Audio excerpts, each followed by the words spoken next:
on the PC. I'm joined by Mr. Gentleman. Thanks hello, for everyone. coming on. Yeah. Sorry, I interrupted you It's there. fine. You can say hello. Hello, everyone. My name is Mr. Gentleman, and I am happy to finally be here with Sack Chief. We actually sort of tried to plan something months ago, but chaos is chaos in this age. Mm-hmm. Exactly. But it's good to have you on for finally. Thank you. It is good to be here. Alright, so we're currently streaming Dragon Quest XI, and we're just going to take a little bit of time to let everyone, show up. I'm going to tweet out the link and let everyone know that we're doing this. So yeah, we'll just wait for more things to populate the chat. Just want to say hi to my boys, Gru's mother and Altharius. I put the link out myself, so they're already here. Cool. Yes, welcome everyone who's showing up.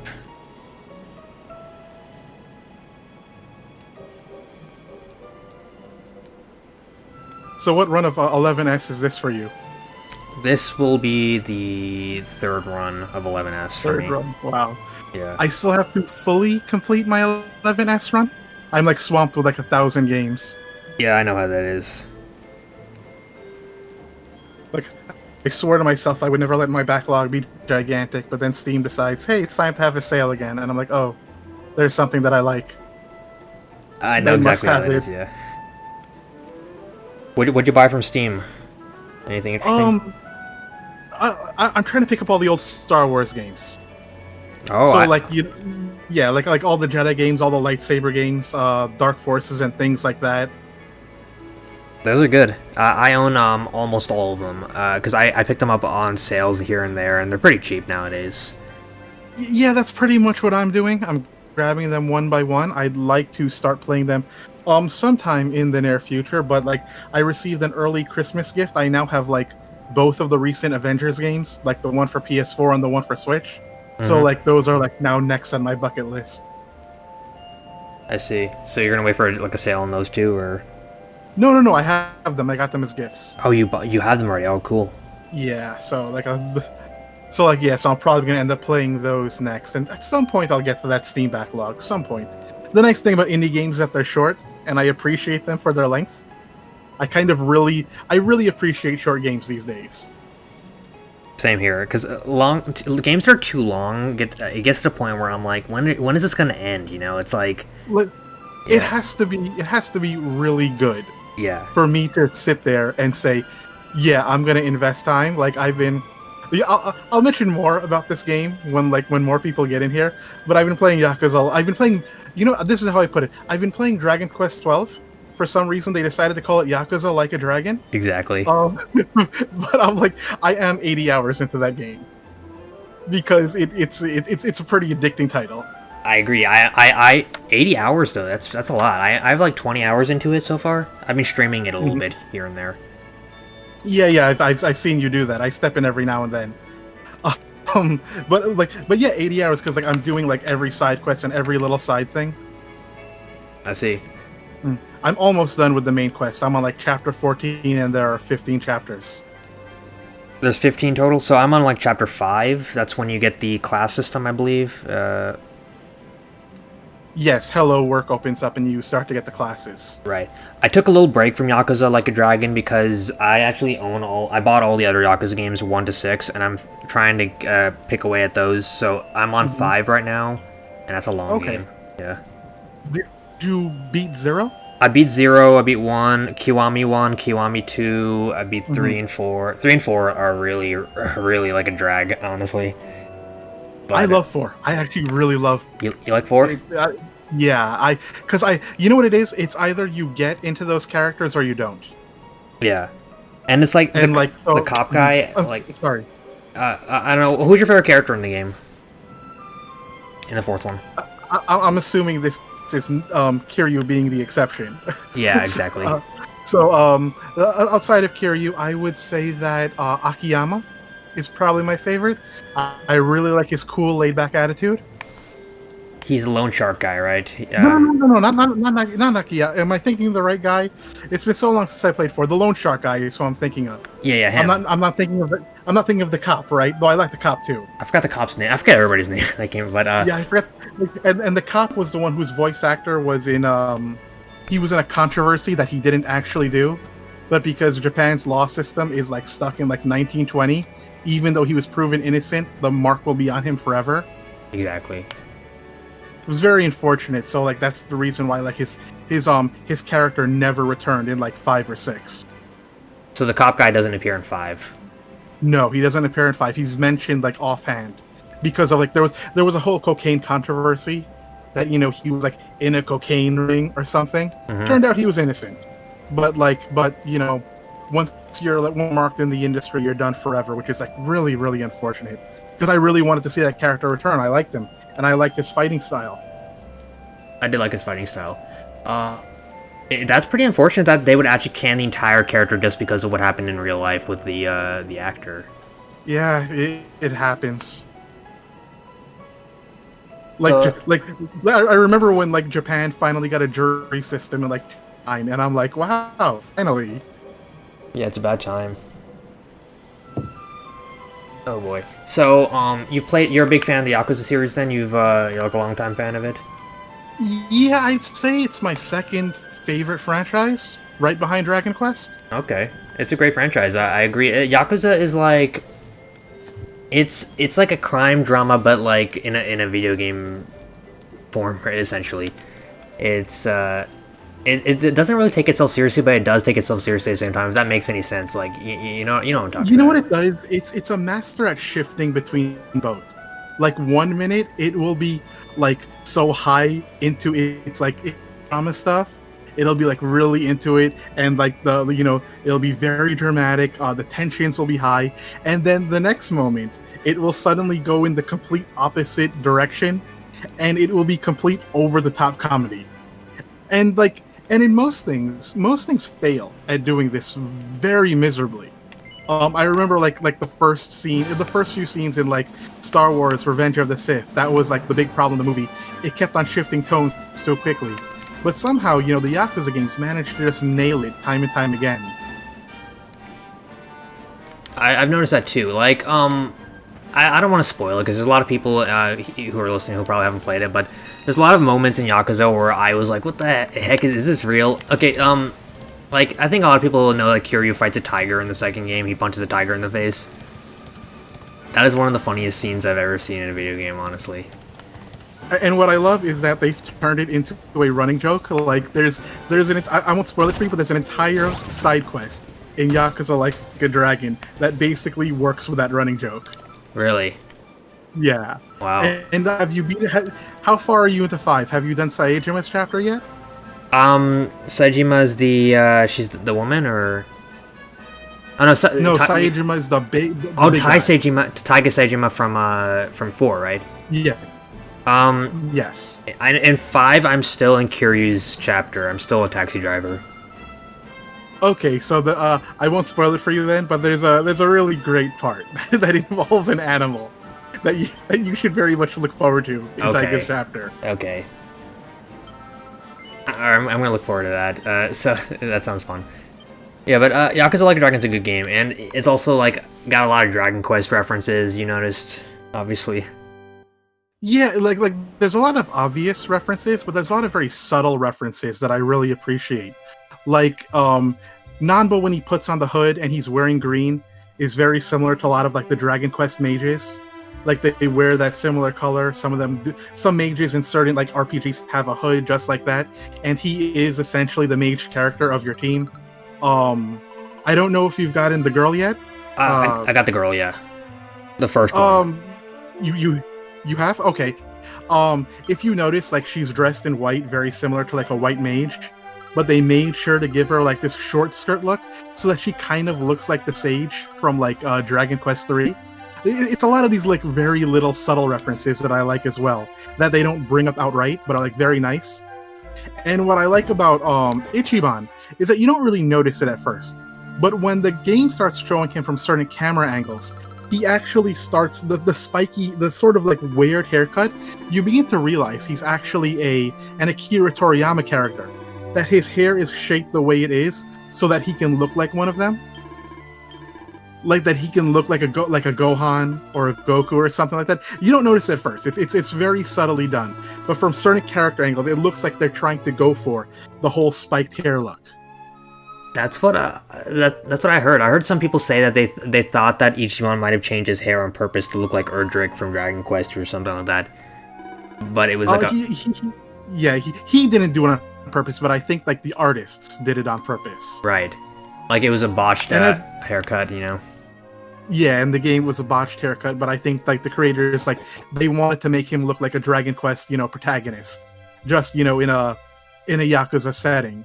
And even his personality, you'll notice as it goes on, he's a very earnest guy. He gives like these big shonen anime style speeches about what's right and what's wrong, and you begin to like realize that like this is an Akira Toriyama character or like a shonen type character, but he's been placed into like this gritty crime world, and I really like the idea. I've really liked that concept. It is interesting, actually. There's and I have noticed a few of those things, especially about his personality and how he exhibits a lot of qualities of a shonen character and a character like from Dragon Quest, like a Dragon Quest protagonist, even with like his honor and his chivalry and all that stuff. How are you enjoying the side stuff in Add It to S? Oh, the side stuff in Like a Dragon. No, I'm seeing you just came from like the whole 2D plane from Dragon Quest XI-S. Oh right. The side quests are cool. You're talking about the 2D, the past stuff, right? Yes. Yeah, those are cool because the reason I think those are cool is because they actually translate into each other. So, for example, you have to find like the Prince of Mid-Mechanic, and he's in another world, which I thought was funny. So you got like these characters, old school characters, interacting with each other and things like that. I never noticed, but in the distance, in the desert, you can see kind of like the heat waves, like the mirage kind of effect. I never noticed this before. Yeah, I'm looking at the screen, and I guess when you're playing the game, you're so focused on moving forward and moving towards the city, you don't notice these things. But yeah, I'm like, was that heat wave there before? I don't remember the heat wave being there before. That's interesting. There are some things that you notice in games that when you're not the one playing, that is, and someone else is doing, you're like, I never noticed that detail. Yeah, sometimes it's good to just sit back and spectate, I guess, on the game. There's a lot of little details in this game that people are noticing, like the other day somebody tweeted that when Veronica uses a fire spell against one of these rabbit dudes, she says something like "burn, bunny, burn." She like yells that out, and it only happens when you use a frizz spell against one of those characters, and I never knew that all these years. That's interesting. I wonder if that's an XI-S only thing, or if that was in the original. I checked, and it looks like it was in the original, because there's a website with all the voice files dumped called cavespeak.org, and you can check out all the all the stuff. Even the entire script is dumped on there. You can search the entire script if you want. Interesting. And I wonder if that was a liberty taken by the localizers, because remember, the original 11 did not have voices. That's true. Yeah, the localized, they can be fun when they get it. There's a lot of interesting stuff in DQ11. Like, you probably know about the bunny girl thing, right? Just look at all these people. How others how in the battlefield, there's an area, I don't want to spoil because there's a lot of newcomers who are watching right now. But later on, you meet a bunny girl, and she just sounds like a normal bunny girl. But if you talk to her in Japanese, her voice changes to a different seiyuu, like a different Japanese voice actor, and all these different famous Japanese voice actors are in the game, including Kiryu's voice actor in Japanese, who voices the bunny girl. He voices a certain character who people will meet eventually. Don't want to spoil that either, but he's in the game. What's Kiryu's voice actor's name again? I forget his name. I forget his name too, but he's pretty famous in Japan. He has like the deep voice, like Nande, like the Kiryu voice. But you do hear a bunny girl talking using his Kiryu voice, and it was pretty funny actually. I might post on Twitter later. I might not have run across that. I probably did. It's been a while since I've played 11. I need to pick it back up again. So you've beaten the game, right? Yes, I've beaten the original 11. 11S. I still have yet to complete my file. How far do you get in 11S? I don't remember. I got pretty far in 11S. I think I got to the very end, but I'm in like the end game for that. The original 11, I like 100% it. I just did I did everything you could possibly do in that original version. Yeah, I did everything except get all of like the awards you can get because those were absurd. Oh, those awards. Yeah, those are crazy. Like, if you check, it's like getting all the clothes and doing all this random stuff. If you were like a completionist, it would take probably a while. I know someone did it, and I applaud that person, but that person will probably never be me. And I even think there's one for like having all of the what's it called on the difficulty modifiers on. That sounds absurd. Came. I tried doing that actually. When I got the Switch version, I tried doing the draconian settings because you could put all the difficulty sliders up. The one thing that messed me up was the shy pox, which made it so that the protagonist can't he loses a turn every now and then, and that was just terrible. I just couldn't deal with that because that you could lose a fight immediately with a difficulty modifier like that. Yeah, that could really screw you over. But you know what? I'm glad that things like this exist because like these kind of modifiers used to be in a lot of video games. Like if you look at the old Fallout games, there would be stuff like luck modifiers and little weird things that you could like turn on that could screw you over, but like were fun to put on for like replays. And then for some reason, video games decided that they were going to stop putting those things in. So I'm glad that Dragon Quest is kind of bringing it back. Yeah, I agree. Like, and it's good for like extra playthroughs and New Game Plus, especially even the 2D mode. It's like some people complain that they don't like how there's no random encounters and how you can make everybody you could choose everybody's attacks one by one rather than everyone attacking at once. Mm-hmm. And that makes it a little bit easier too. So there's a lot of hardcore sort of choices in this game to make the experience as difficult or easy as you want it to be. It could be a really easy game if you want, but it could be hard too if you are craving that challenge. Right now, we don't have any draconian settings on. What were we gonna say? I said for my first run, I did Stronger Monsters, and that was like an extremely satisfying experience. Like losing to a boss like multiple times, and then like finally getting that strategy in. It felt so good. It was one of my favorite gaming experiences, and I don't think I would have felt the same way about the game if I would have played it on base difficulty during my first run. I see. I did do it in base difficulty in my first run. I didn't do the higher difficulty until my second run. It probably would be more satisfying though, but it's still pretty hard even on normal difficulty. Like some of these bosses, they're pretty tough. Yeah, some of them are like what's her face? The Phnom Nom boss. She's a real skill check, no matter what difficulty you're playing on.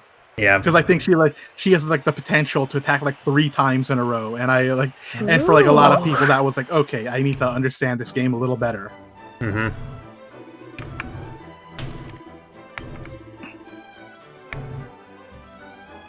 You know, I never noticed that there's a map of the world sitting on the guy's desk right here. I never noticed that before. That's interesting. Right. I think right here behind him, you mean? Yeah, right behind on the desk of this guy. There's a map of the world. We actually, I hope no official people are listening, but we did hack the game a little bit to find some secret stuff in the game. And there's we did. There's like a debug menu that shows like a prototype map of the Dragon Quest XI world, and it is pretty interesting. There's some interesting stuff. It's a little bit different, and there's some weird markers where certain things in the world are certain glyphs, like carvings. And it makes you really think what their purpose is. Interesting, and you have no idea what those glyphs mean. Yeah, we have no idea what the glyphs mean. They're like, they're Nazca lines. Like, you know when you go to ancient Maya, it's like when you go to like Machu Picchu or like, down in South America, you would see these Incan carvings and these Nazca lines which are made in fields, like this big bird sort of glyphs. Sure. Yeah. Well, I have this theory that Yuji Horii and his team actually went to Machu Picchu. They actually, first of all, they did go to Machu Picchu. There was one Dragon Quest Day celebration where all he was doing was showing off his vacation pictures. And yes, I remember that. You remember that, nothing right? official to show. They had nothing official to show, so he just showed off his vacation pictures. Yeah, the whole show was. So a lot of people listening don't remember this because they're new. But every year we have Dragon Quest Day, May 27th. They have this big live stream, and everyone's always like, "Oh, is the next Dragon Quest gonna come that day?" One year it was just Yuji Horii showing off his vacation pictures, and nothing really happened that year. And I think the vacation pictures might actually be very relevant. I think that he went to Machu Picchu for vacation. I think he actually based Cobblestone in Dragon Quest XI off of Machu Picchu. If you think about it, there's a lot of similarities to the architecture of the buildings in Cobblestone, to the giant mountain in the background, to the carvings that you see around the world, and there's some sort of hidden meaning in this game that the fans have not been able to decipher yet. You know? What do you mean by hidden meaning? There's some sort of secret in this game, that's what I'm thinking. Because there are randomly little weird things in this world, like those carvings, like there's an island in this world where if you take the debug camera and zoom it all the way up, you can see the carving of a dragon, essentially, a very important dragon from up top, and you wouldn't be able to see this unless you like literally zoom up from the top. And then there's different carvings on like the side of mountains and things, and these glyphs are actually noted on the debug map when you hack the game or when you boot into debug mode in the game. So there's some sort of special purpose for these glyphs in the world, which I find really interesting. I wonder if it was left out content. I mean, I'm assuming it really is left out content. That is interesting, though. I'm just going to say this because, you said there's a relevance to his vacations.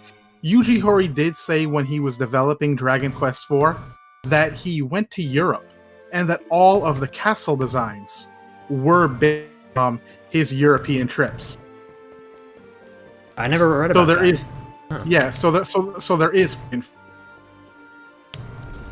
So there's some sort of... So he does base his games off of real life and his like experiences in real life. Yeah, to some extent, yes. I think maybe it was the shmup. Do you know what shmuplations is? Yeah, I do. They translate all the interviews and things. Yes, I think that it's that interview that they have from him for DQ4 where he mentions his trips to Europe. Interesting. I should check. I think I must have read it because I think I've read every single Horii interview that they've published, but that is interesting. I know I've read it somewhere, but I'm not exactly sure which one. But there is precedent for it. And remember that DQ11 in its inception was a very different game. I don't know how far they went with the open world concept before they canceled it. Or it could be just that, they were developing something and they never finished it, and they just left it in because they thought it would be intriguing. So it was originally supposed to be an open world game, is what you're saying, DQ4? Yeah, DQ11 was supposed to be very much like like DQ3. Mm-hmm. And but Horii decided he liked his story concept for the game, but the story for 11 kind of demanded that it be a linear title. Right. And so so they decided we're gonna go for a linear game. We're gonna go for a more linear story. We're gonna go for a more linear basis, and that's ultimately what they went for. I am hoping that Dragon Quest XII though does return more to series roots in that regard, because I do miss that. Like I do miss being able to like the parts in like Dragon Quest games where you could travel around at your leisure and go around and do as you wished and accomplish the goals in your own order. Exactly. Like 8 is really it embodies that open world sense a lot. You've noticed that too. Dragon Quest 8 is a very open-ended kind of game. You think so? I believe 8 started a lot of the linearity. It did to a certain point, but when you get the boat in 8, the world really does open up a lot to me. At least I noticed. The world does open up, but like it opens up. Yeah, it definitely does. But I feel like a lot of this, there's still a lot there that expects you to take the story in a certain order. Where I feel like in like 3, you know, once you got the boat, you could once in 2, 3, once you got the boat, you could do anything. Oh, of and course, even 4, yeah. and even 4 during the heroes chapter. Well, once you got all the party members, you could do whatever you wanted, and I miss that. So I'm hoping that that like he'll bring that back. And considering it was on his mind for the beginning of 11, or it was what 11 was supposed to be, Before they I'm scrapped hoping it. that he takes that all the way next time. I agree. That's Yeah. my number one most wanted feature in Dragon Quest 12 is for it to be an open world game like Zelda Breath of the Wild, except Dragon Quest. That would be amazing, honestly. I'm sure like everyone has like seen this in my video, the smaller stories in Dragon Quest. So like that's the idea of going around and discovering all of these little towns in any order you want, and finding all of these like little stories that each of these cities have. I want that sense again, because I feel like 11 like blended old Dragon Quest with 8, and it took like from both worlds. Like it had that linear sense, but it focused both on like this main plot, but also focused on like the little stories at the same time, and it went half and half with both. And I do kind of miss like the old style where it was like very much about these little stories. Yeah, it was just do what you want, and it's driven by the characters that you meet. The NPCs of Dragon Quest are probably some of the best I've ever seen in any game. I agree. Honest. Yeah. It's one of the main reasons like I play the games. That and party chat. Like I will constantly hit B just to see if like everyone on my team has something new to say. Exactly, same here, and especially in 5, right, for DS, they really took the party chat and they went like crazy with it. Like if you talk what were you gonna say? They went insane with it in 5. Because like if you a lot of people have never played the Super Nintendo version of 5. Mm-hmm. And when you do, your kids have the same problem that all of the characters in 4 have. In that once you get to the Heroes chapter, they have no personality anymore. They're just kind of nobodies. Right. It's a problem they have in the Heroes chapter 4. It's the problem the kids have in 5. When you play either the mobile version in the US for 4, or if you play the remake of 5, they have so much to say. They have so much personality. They have like their own like little stories playing out. Like the daughter in like 5 is like a little bit jealous that her brother is the hero and she's not, and it's very cute. And that's completely missing in the original game. So they went all out with it. I agree. It's whenever back in the old days when nobody knew what Dragon Quest was and nobody's ever talking about it.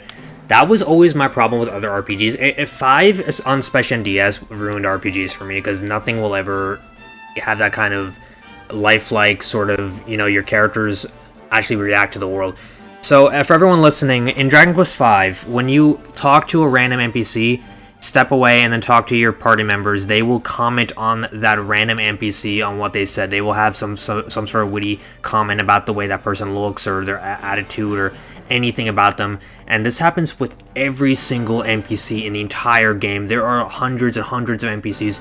Each of your party members has something unique to say about each and every one of them. That is the most insane thing I've ever seen, and 11's not like that. Even like if I talk to Eric right here, he just talks about the heat, and if I go inside and I talk to an NPC, it's not the same. It's not at that level. Yeah, it's very set party chats for like various areas of the game, and that's pretty much it. Mm-hmm. Like if you use party chat in 4, 5, or 6, they will comment on like you. It's not just that they're commenting on an NPC they heard or like with the story that's going on. It's very specific to that character. Like it really is. What if a real person with that personality was commenting on what was going on? Whereas like the party chat in 8 and 11, it's a very if you like ask them what if you use it, it's a very general statement. It can feel like anybody could have said that, and you could have put it in anybody's text box. Exactly. I mean, it doesn't exhibit their personality. Like, if I talk to the characters right now, I do party talk right now. So the prince told us to come to the throne room, let's head in there, grab the rainbow, get the heck out of here. That's not really like something that only he could say, you know? Anybody could have said that. It's like the writing in the DS games, I don't know what was going on, why they went so crazy, because this was, the DS remakes came out after 8, and they had more dialogue, and then they went back to 9, which had no party dialogue at all, and then to 11, which had very limited party dialogue compared to the DS remakes. For some reason, the DS remakes were like a golden era for Dragon Quest, essentially. That was when the series was at its peak, in my opinion. You know.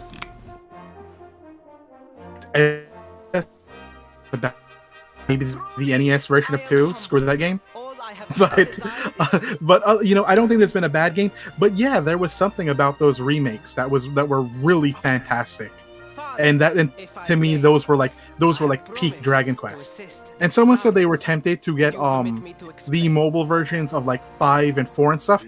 I would say go for it if you can handle playing mobile games, because while I don't like the mobile versions of 1, 2, and 3, the mobile versions of 4, 5, and 6 are great. They're like legitimately good, and if like you can handle like the touch screen and everything, you know, it's a worthwhile way to play the game.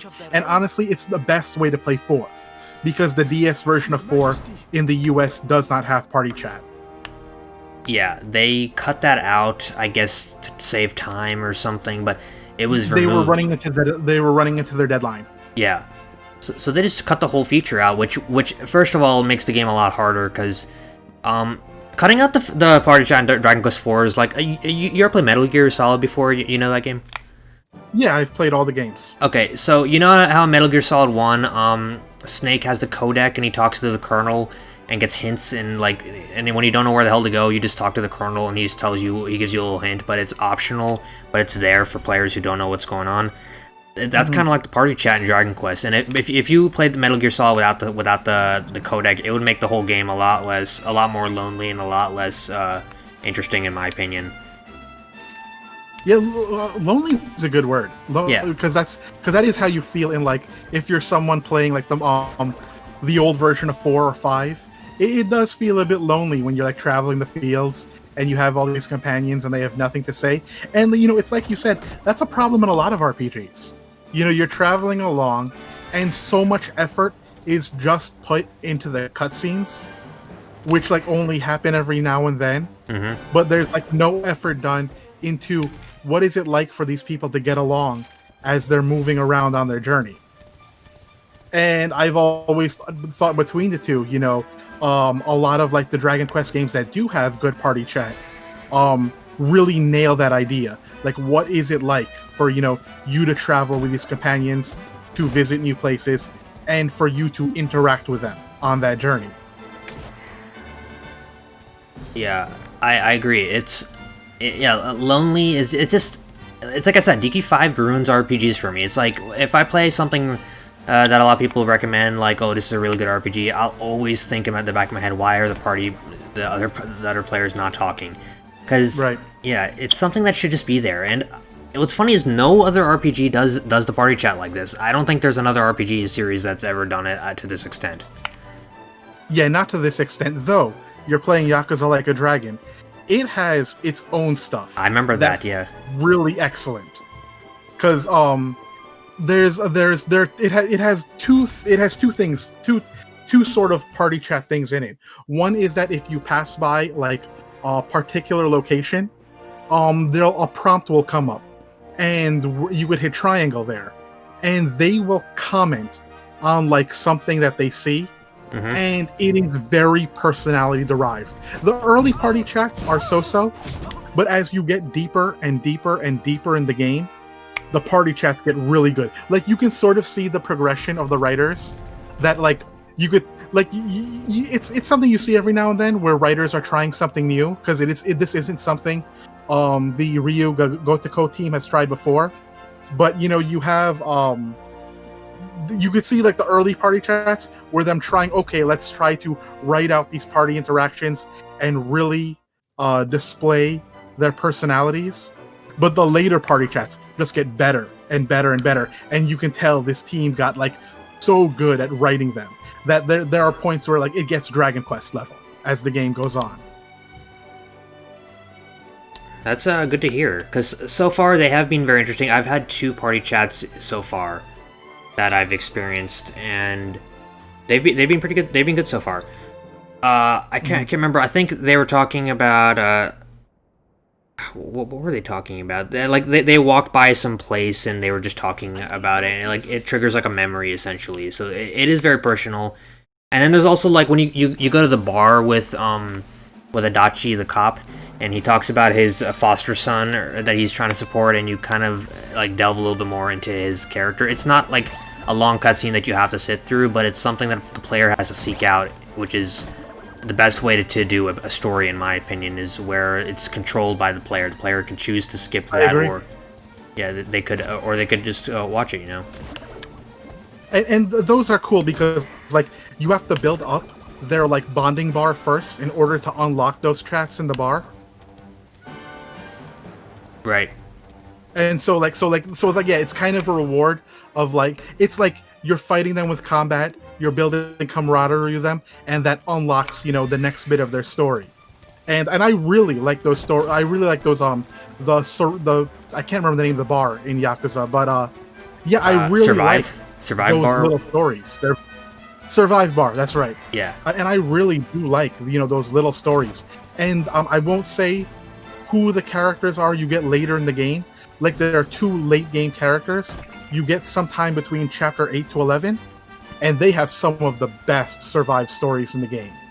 Like they really hit me hard. I would even say they're like better than the ones you have with the starting characters. They're like really good. I would those are definitely worth looking forward to. Oh, that's good. That's good to hear.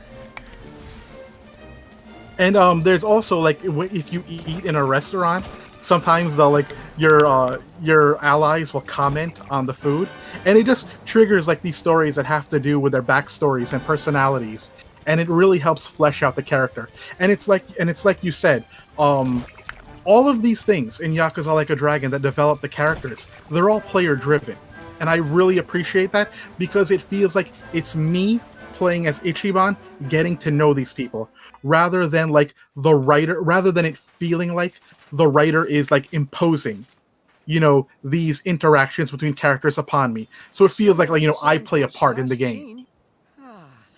Yeah, it's like, and that's I agree. That's exactly how I feel too. It's like you're the one who's choosing to do these things. Like not everybody's gonna experience those stories, and that's a good thing. The best. To me, a good RPG is a game where multiple people will play the game, and both people won't have exactly the same kind of experience with the game. So, one person might miss a bunch of things, and the other might have completed absolutely everything and seen all there is to know. But there's little things you have to discover. It's kind of goes back to the roots of RPGs, which is mainly as like investigative sort of adventure games. We're trying to discover and find out things and solve mysteries in a way, because you know how Yuji Horii essentially based Dragon Quest off of 3 different games, like a combination of 3 games, which is Wizardry, Ultima, and Portopia Serial Murder Case, his own first breakout hit. And it kind of has aspects of all 3 of those games combined, and then RPGs in general sort of adopted that in a way, and it's kind of like it has all those 3 games' DNA in them in a way. You know about that, right? Right. Yeah, like I feel like and I feel like Horii kept that spirit alive, like the combination of East meets West, like the sort of like all of these like ideas of these old Western CRPGs combined with the new Japanese style. And I feel like some of his recent games, like 8 and 11, they've leaned a little bit too much towards like what Final Fantasy is doing. So I do want him to sort of revisit the old, to go back to what I was mentioning earlier, because I feel like a lot of his strengths were in those areas. Right. I agree, and I don't know. Did you Toshihiro Nagoshi and Yuji Horii had like a dual interview in Famitsu earlier this year. I had a friend of mine translate it for the YouTube video that I published recently. Did you see that at all, or? No, I haven't seen that video of yours yet. That's that's a video. I had the whole thing translated. I can send it to you later on.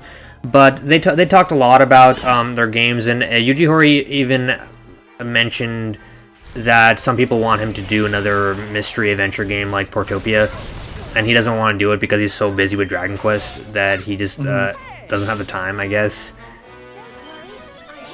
But it's interesting that they acknowledged it. Interesting. Yeah. A lot of people are mentioning 7 in the chat. 7 actually has some of my favorite party chats. But I'm speaking mostly of the PS1 version of 7. There are a lot of things I don't like in the remake. You know, the original version of 7 is longer because it has less quality of life stuff. But I found that like a lot of the little stuff, like the party chats, are really good. Like, I like how Maribel, for example, develops in the party chats rather than in the main story. Like, for example, she starts out really mean and really sarcastic and like really as if she kind of doesn't like you. But it's in the party chats, especially like during that first town story, that, you know, she actually lightens up a bit and she like learns like the weight and heaviness of life. Interesting. I have noticed a little bit of her character development too, especially after like halfway through the game. She does start to act a little more mature, I guess, or a little nicer to the main character, I want to say. Yeah, she very subtly becomes more appreciative, and I think Yuji Horii is like is good at that, because for my Dragon Quest V analysis, which hopefully will be coming out soon, but for that one, I had to play as Deborah. I had to choose Deborah for the first time, and there's a lot of subtlety in Deborah's party chats that I think goes over a lot of people's heads, because when you listen to Deborah and you just blanket read her statements, she comes off as mean. Yeah. But when you actually like really read her stuff, subtly in all of her lines is an appreciation for you. Like, for example, she'll say something like, what does she say? She'll say like, oh man, I'm forgetting her lines, but she'll say something like, like, oh, finally, like, you know, I'll have, you know, someone, so I'll finally have someone, you know, to fight for me on this journey and like do everything I need for me so I can finally travel the world. But when you actually read the statement of what she's saying, yeah, it sounds mean, but what she's actually kind of saying is that she's actually finally met someone in her life who she considers reliable. And it's a very subtle writing that I think it goes over a lot of people's heads, because I don't think they're expecting it. I think they're completely expecting her to just be this mean character, so they just read her lines as is. She's a very well written person, in that, like, has second meaning to it, where she really does love the main character. She just would never say it in a way that's straightforward. So she just has hard trouble like expressing herself to the main character in a way, but well, I think it's not that she has a hard time. I think she just doesn't want to. I think she wants to, but she never wants to lower her guard. I see. So yeah, I do kind of get those vibes from her a little bit. So that's interesting. And your upcoming Dragon Quest V review is so how many times are you gonna play it? Like 3 times, just one for each wife, or you're gonna? I played it for I basically played it once for each wife. I still have to get a little footage for Nera. Mm-hmm. And then I'm pretty good on footage. Okay. And this is the DS version, of course, right? I played every version of the game right. except for the PS2 version. For the PS2 version, I just like farmed footage from from another person. I'll give them credit. But right. I've played the SNES version and the DS versions. Yeah, because the PS2 version is really close to the DS version. It's almost the same thing, right? Yeah, just with a lot of like huge quality of life upgrades, plus Deborah is added. Right. Interesting. So it shows you how genius the writing of the game series is, because they do make little things you have to like read between the lines and figure things out. And I said this even in my Dragon Quest XI review, that the game story is not just handed to you on a platter where everything's explained in a long cutscene. You know, some guy like standing there telling you what's going on. You have to kind of listen, figure things out yourself, kind of investigate a little bit, and kind of piece together the story for yourself. You know, everybody has their own interpretation of what the story is about, and everyone kind of gets something different out of the story. That's what I like about Dragon Quest, is that it's a very much in root with its mystery sort of investigative elements, you know, its roots. And a lot of people don't really realize that, you know. Yeah, I think a lot of people underestimate the series because there's a lot of deceptive simplicity going on. Like, yeah, deceptive simplicity. Yeah, that's a good term to use. Because on the surface, if you take all the stories as they are, yeah, it comes off as a simple adventure game. But no, there's a lot hidden in between the lines, especially like when you get to like the better games and the remakes. I or at agree. least certain remakes, like the DS ones. Yeah, like every review you'll see, every mainstream review, they'll be like, oh, this is such a generic game, you know, the main character is the chosen one, this, that.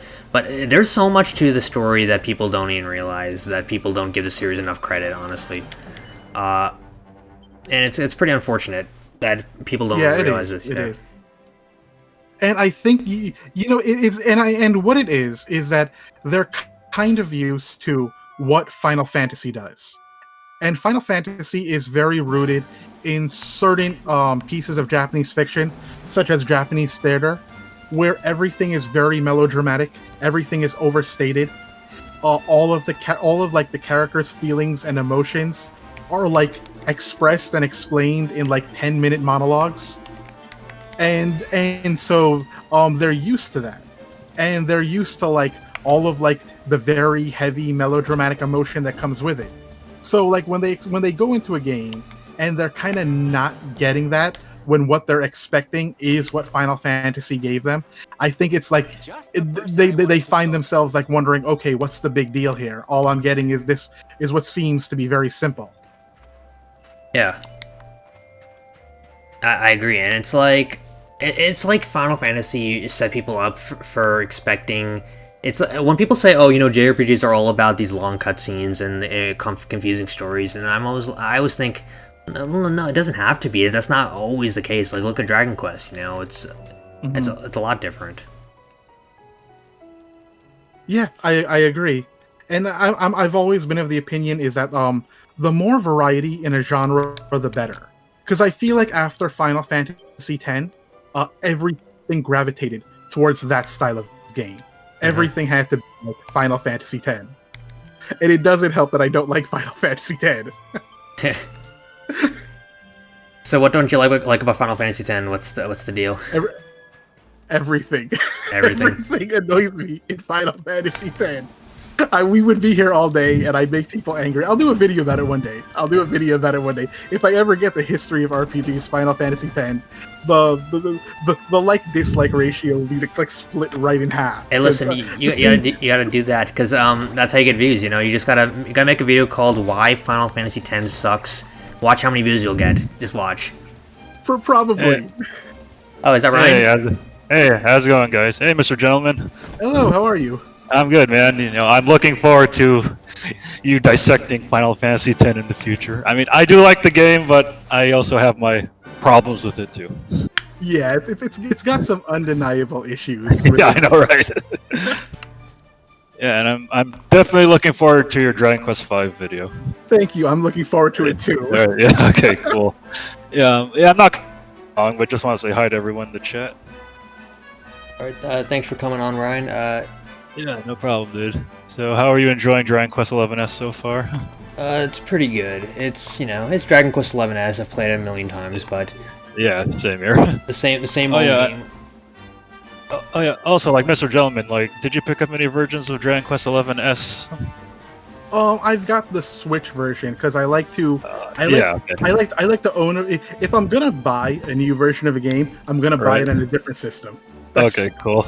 Yeah, I got the Switch version last year. I also did buy the PS4, the Xbox, and also the one on PC too. But I barely played any of them though.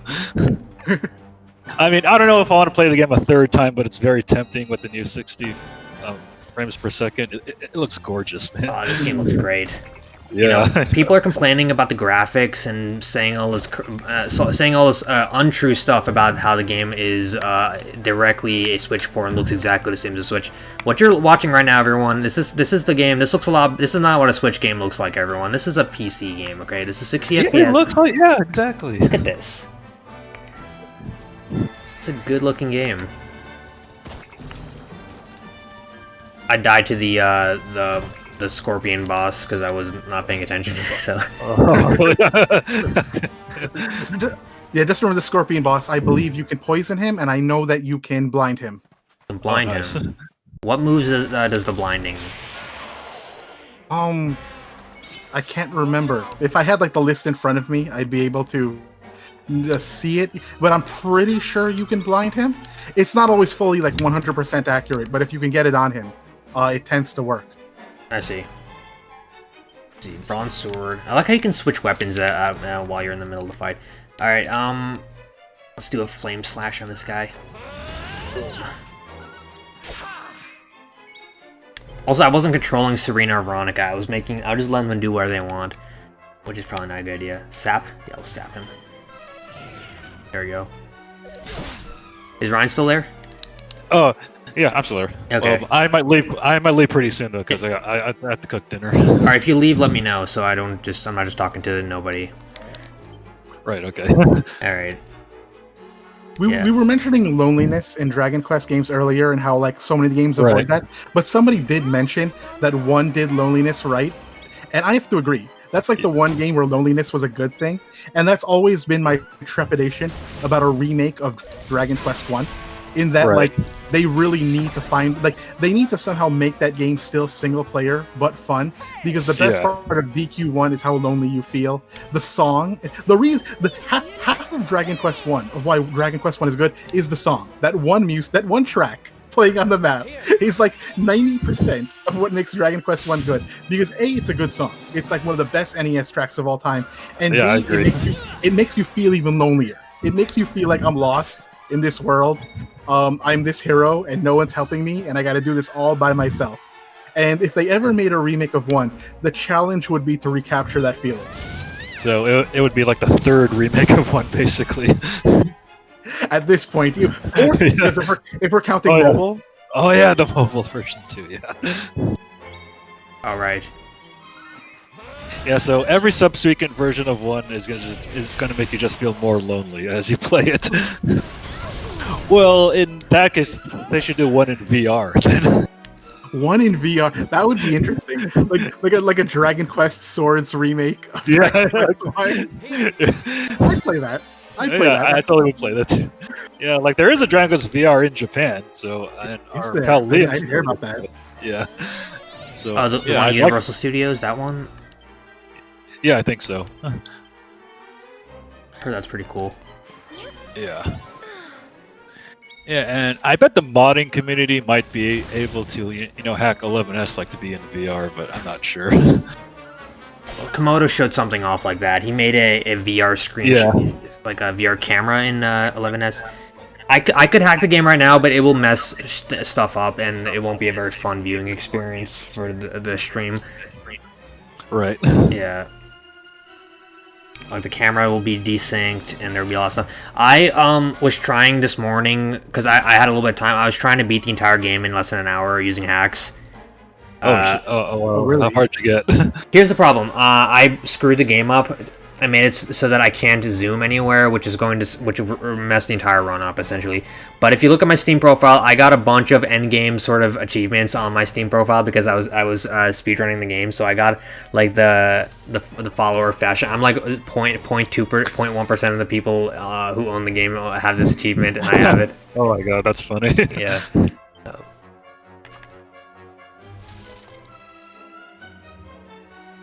I don't know why I find Steam achievements less satisfying to get than PlayStation achievements. I don't know if that's just me. Because there's no platinum trophy, so there's nothing. I agree. Oh wait, so you can actually hack the game and get the achievements? If you hack the game, it's they're console commands. You can use because this is Unreal Engine. Komodo put together an entire list of console commands for this game. I can make these characters go super fast and like zoom around, like run 20 times as fast as they normally do, and zip past the whole map in like 5 seconds. I posted on Twitter a while ago, but it messes the game up. These console commands screw the game. I could summon a random dragon somewhere. Maybe I could do console commands, but it will screw the game up for the rest of the stream if I do it. Right. Okay. So. No worries, dude. And it's not gonna like ban your account or anything, right? No, unless it's an online game like Team Fortress or something, then you get banned for hacking. But you're allowed to hack single player games, and Steam doesn't care. Okay, that's cool, actually. Okay. Yeah, I'm pretty sure nothing in Steam like detects you cheating. Right. Okay. Awesome. Alexis in the chat mentions the problem with 9 is that you can't get certain quests because you can't connect online anymore. I'm pretty sure someone has solved that problem. I remember reading like on GameFAQs that there is a way to get all of those quests, even though the online functionality is gone. Oh, okay, yeah, because I do want to replay 9 to review it this year, but I want all the online, DLC quests. Yeah, you have an R4, right? You just have to Google it. Oh yeah, I have an R4. Well, okay. I have no way to capture it. So I'd have to use an emulator for it. Here's the deal. If you have a hacked 3DS, dumping and reloading save files from cartridge to file is pretty easy. And I have my brother's DQ9 copy has every single boss monster grotto loaded on the card. So you could literally I could upload his save file to Woodus. Someone could download that, put it on R4, take 2 DSs, use tag mode on both of them, get all the boss grottos, and that's a pretty good way to do it, and it's legitimate, so it's not really cheating. Okay, awesome. Yeah. Okay, alright, sounds good to me. Let's see here. I've always felt like Ryan, you said you haven't played 9 yet, right? No, I played 9. I just want to repeat it so I can review it this year on my YouTube channel. Yeah. I feel like 9 is a great example of how it's an example. Like the 9 has issues. I like it, but it has issues. I feel like that what makes Dragon Quest works is every little thing. And if it was missing like something, like between the art style, how Yuji Horii writes its dialogue, every little thing, it's more than the sum of its parts. And I feel like 9 is like, if you remove even like one of these things, everything falls apart, because there's something about 9 that makes some of it so unmemorable at times. The writing actually is good. Yeah, I kind of have to agree there, because like when I played 9 over a decade ago, I mean, I love the gameplay. I just like wasn't really into the characters or the main villain, so I just played it, beat it, then I was kind of done. I did some of the DLC, but not all of it. But I do want to revisit it though. Like it's been this like mystery that's like, okay, why don't I remember anything that happened in 9? Like exactly. I barely remember any of it. I had a problem with 6. A lot of people say that about 6 too. Though even in 6, I'll remember stuff like the people who decided it was a good idea to summon a Fiend Lord, and the Fiend's like, well, I'm just gonna kill you all now. See, I remember stuff like that from 6. Yeah, that I remember too. Yeah. That's but time where it's like, what the entire. But when you actually go and replay 9, you're like, oh, some of this writing is good. So I feel like it's a mystery where it's like, all right, what is it about this game that makes it memorable? Yeah, I bet when I replay 9, I'm probably gonna like it a lot more than I did about a decade ago. That will teach you to be so grumpy. Congratulations on being the Slayer of the Sands, by the way. Thanks. Yeah, fun. Yeah. I was pushing it pretty close. I could have healed that last move, but I decided to just go for it. Yeah, I remember this boss being hard when I first fought it too.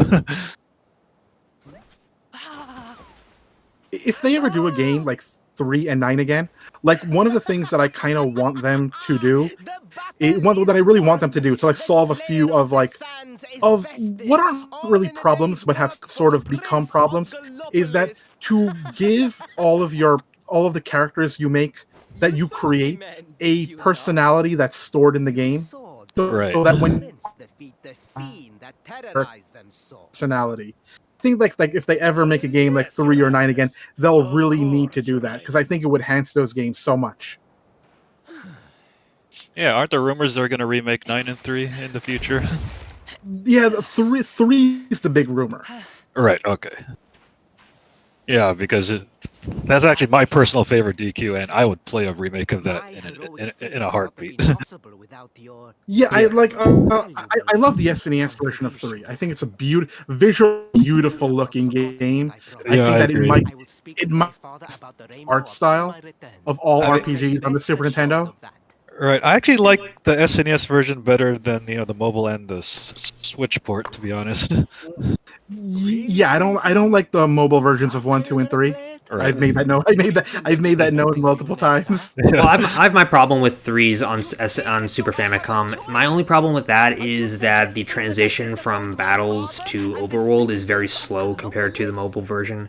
It's like a couple second long delay. It's pretty noticeably longer when you try the Switch version and then you go back to the Super Nintendo version. You do what you need to do. Alfarius mentions that 3 is the most wanted remake in Japan right now. Do you have an article about that, Alfarius, and mind sending it to me? Because I've heard 5 has been the most wanted remake in Japan, despite the fact that it does have 2 remakes. It could be like 2 different magazines, told like 2 different sets of people, but I know that people have wanted like a remake of 5 for a very long time. Yeah, a remake of a remake. A remake of a remake of a remake. Because you know what it is that you have people who grew up with the SNES version, and they wanted a 3D remake for the DS. And they really wanted that, but they just got like a 2D version that used DQ4's assets. And then you have people who their first RPG in Japan was the PlayStation 2 version of 5. And so but that game's really dated now. So they want like a 3D version that looks like what Dragon Quest XI looks like. Yeah, I think everyone just wants a remake of every Dragon Quest game with 11's Unreal Engine, basically. Yeah, I wouldn't complain. Yeah, I'd play them all too. just like tint the game slightly to like fit the story. Like one of my issues with the remake of Dragon Quest VII, it doesn't match the atmosphere the original 7 had. Because if you play 7 on PS1, the shading is a bit darker than the other DQ games to make it feel more mysterious, to make it feel more ethereal. Whereas like the remake of 7 is just like it's basically 9's engine and that's it. And it doesn't match the content of the game at all. Yeah, because I've only played 2 hours of the original PlayStation 1 version, but I have beaten the remake. So yeah, I've heard that some people don't like the remake. Yeah, it actually took me 61 hours to beat the remake on 3DS, and I heard the original one is over 100 hours. Yeah, it's 110 hours. 110. So is it 110 hours if I just play it casually?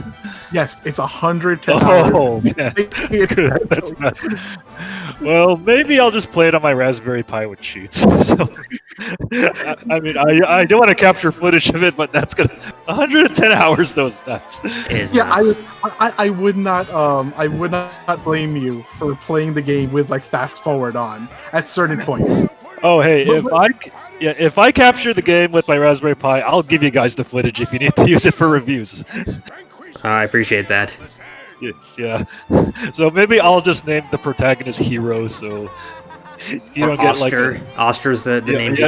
Or Oster. Well, because there's one time I downloaded a save for Breath of Fire, and like they named the main character Anus, so like I don't want to have that situation again. Hey, you could always hack the game to change the name, probably the name file. Yeah, that's true. Anus. Oh yeah, did you tweet that on or like, hey, who named their character this? Well, no, I mean, I was playing through Breath of Fire like back in 2004, even before Twitter existed. So I was like, Anus. Okay. Maybe I'll tweet it out later though. And And I also know World of Long Plays is pretty cool if you borrow their footage, but I don't want my Dragon Quest V character to be called Bob. Wait, so they let you use their footage or roll long play? Oh yeah, I used to borrow their footage all the time, but I just decided maybe in 2017 I just wanted to capture all my own footage for authenticity. Yeah, it's a good plan. Cause I have been doing that. I've never had to resort to using someone else's footage, but the day might come soon. Yeah, well, I have a whole bunch of Heroes footage if either of you want to borrow it. As in Heroes 1? Yeah, actually both Dragon Quest Heroes 1 and 2 for the PS4. I probably wouldn't need it, but 2 I would like to replay. I enjoyed Heroes 2. I actually really would like Heroes 3. Oh yeah, I can't. Yeah, I hope they will do a Heroes 3 on the PS5. It's like my only issue with Heroes 2 is that like after halfway into the game, some of the enemies got a little too beefy. Right. Oh yeah. Well, what I do like about Heroes 2 better than 1, like there's less missions where you have to defend like a certain point, which was really a big problem with 1. And like what I like about 2 better is like they let you focus more on the action. And like there are defensive missions, but they're not as difficult to beat. Right. Yeah. Like the difference between Heroes 1 and 2 to me is that Heroes 1 is it's a Muso game, a Dynasty Warriors game with a Dragon Quest skin, whereas Heroes 2 was an action RPG that just happened to be using the Dynasty Warriors mechanics. Right, exactly. And I feel like they really nailed it in Heroes 2. Yeah. Oh yeah, totally. And you've actually played both of the Builders games, right, Mr. Gentleman? I love Builders 2. Oh my god, Builders! I love that game. Like every time I play that game, I just can't put it down. It's amazing. It's such a fun experience. I poured way too many hours into it, and the story is as good, and in some cases better than some of the mainline games. I love that story. Oh yeah, I totally agree. I actually don't want to spoil it for anyone in the chat, but yeah, definitely play Heroes 2. No, I mean Builders 2. Definitely play Builders 2. Yeah, and it was pretty cheap on Black Friday too. Oh, did you play it recently? Yeah, I bought it last year for Black Friday. Then I actually beat it over the summer, and it actually took me 51 hours to beat here. Unlike Builders 2, and for Builders 1, it took me a little under 38.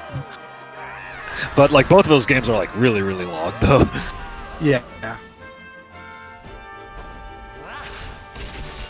All right, cool. So I'm gonna take off now since I gotta cook dinner. But it's really nice talking to you, Mr. Gentleman. Yeah. And it's Act Chief. So hopefully I'll get to on. talk to you both again. All right, so I'll see you guys later. Yeah. All right, later, guys. All right, bye. Under Yet Over asks if Dragon Quest Builders 3 will happen yet. I think the issue preventing a Builders 3 is that the director has left the company. He went because the thing with the director of the Builders games that Hurry picked, he's an excellent director. The thing is that what he's known for is that he gets bored very quickly. Like he'll do, and I don't blame him because he's an artist. What he'll do is that he'll do a particular game that he wants to do, and once he feels like he's accomplished his mission, he will leave and do something completely and utterly different. Like for example, he did the games, the Operation games for the Wii. Can't remember their names. But Trauma it's very Center? Was that it? Yes. He did the Trauma Center games, and he was like, "All right, I did this. Now I'm going to go on and do something else." And then Builders was his latest thing, and now he's left Builders because he wants to do something different now. So if to make a Builders 3 without him, it might not be as good. Yeah, you would I'm sure that maybe someone on the team could take his place, but it's always an issue when you have the guy who was guiding the project is now gone. Yeah, that is, and that's happened multiple times, but and it sometimes doesn't turn out that well. So I'm curious. So the guy who directed Builders, it's the director of the game. Let me look this up. Yes, it's the director of the game. Dragon Quest Builders. Dragon Quest Builders 2 is pretty popular, actually. A lot of people playing that game. More than you might expect, even. Yeah, it's a really good builder game, really good story. A lot of reasons to play it, and that's like you could literally play that game forever. I agree. It's a long game. I played it for like 30 hours, and I don't even feel like I've scratched the surface of that game. Essentially, it feels like it's gonna take forever to finish. So, So you haven't even finished the story? oh, I have not finished the story of Dragon Quest Builders 2. I have not. It's too. What were you saying? I said I do recommend it. It is a great story, and like the end game of it, it's just one of the best end games in any DQ story. Oh, really? It's very worthwhile. It's like it's a sequel that makes Dragon Quest II story better than what it was. It's like it's that good. It makes its source material better than it was. Wow. So I probably should finish it up. I tried. I sat down for a whole week playing it every night, and yeah, it's a pretty long game. It takes a while to get going, but it's fun. I like it a lot. So I'm looking at the his name is Kazuya Nino. That's his name, right? The game director for Dragon Quest Builders 2. Yes, it might be. Okay. He directed Trauma Center, Second Opinion, and Trauma Center Other Than a Knife. Etrina Odyssey is the director of. He's the director of Shin Megami Tensei Devil Summoner. Or he's a supervisor for that one. Interesting. Blackrock Shooter, the game. That's an interesting thing that you brought up, though, that he likes moving from project to project. So, Builders 3 might not happen then. That's interesting. And that's unfortunate because I think there's a lot of potential there for a really great story. Because like all of the games have had to, up till now have had to do with like the legacy of the builder and the first builder who built everything, who taught people how to build in the world. And because the whole thing with Dragon Quest 3 is that it's the prequel. Right. I imagine that like Builders 3 would literally be about the first builder, and you'd play as the first builder. So like it's a story that kind of like its concept writes itself. That's true. Actually, I never thought about that because Dragon Quest 1, Builders 1 is about Alefgard and it's based on Dragon Quest 1. Builders 2 is about the aftermath of Dragon Quest 2. So 3 would be about Dragon Quest 3's world, and it would probably take story cues from Dragon Quest 3. So we never saw the original builder ever. We never saw this character, but he was mentioned in both games, right? He's just referenced in lore, like the original builder. He's the one who like left all of these things. He built certain structures in the land, and so I figure like a Builder 3, you play as the builder in the same way like in the regular 3 you played as Erdrick. Right. Dang, it sucks that they set up like a sequel, but they never like followed up on it. For what? Fortunate, yeah. You can't just decide to come with us. This isn't a game. But hopefully Hori will find a good director. He's usually pretty good about handpicking guys to run his projects. Right. Like all the spin-offs have been really good so far. So hopefully he'll find someone. Yeah. I'd like to know what's going on with the new Monsters game though. They got me all hyped about that. And now where is it? The one with Eric and Mia. That one. Yeah, the one with Eric and Mia. Because I'm looking forward to a new Monsters game, and I feel as if with Dragon Quest's newfound popularity in the West, we'd actually get it, as opposed to it being left in Japan. Yeah, exactly. Also, the new consoles it could be for. You heard that project's kind of stalled. You heard about that, right? Yeah, I think I watched your video on it, and that's how I learned about it. Yeah, I made a short video on that. It's hard to say what's going to happen with the project. I've heard some people say they think it might get reworked into something else, or that it might get canceled. And that's sad to think about. But yeah, that's kind of weird. Because I think the Pokemon games have made so many mistakes at this point that it's really a ripe time for Digimon and Dragon Quest Monsters to just kind of try to jump in and maybe try to take a bit of the market. And it seems that a traveling merchant has taken yeah, exactly. The thing is, Pokemon Sword and Shield looked terrible compared to what I'm playing right now. It was just such a bad looking game for what it is, and and it had like all these Pokemon cut out, and the graphics were really bad, and it was like really ridiculous. A lot of things that they were doing. I think like Dragon Quest Monsters comes back, and it has a lot of similar kind of features, like you can battle online, and there's a lot of different training features. It could easily be like the next Pokemon game, you know. It could be very popular, and it could catch on, I think. Yeah, and I'd like that, because I feel like Pokemon will only get better when its competition is noticed. Because I've liked Digimon and Monsters more for a while now. The problem is that nobody like really knows about them. Like even in Japan, people play them, but they don't play them as much as Pokemon. And I feel like the more those games get popular, the more Pokemon will be forced to like upgrade itself. Right. Because right now it doesn't have a lot of competition. There's not really a lot of monster-taming games.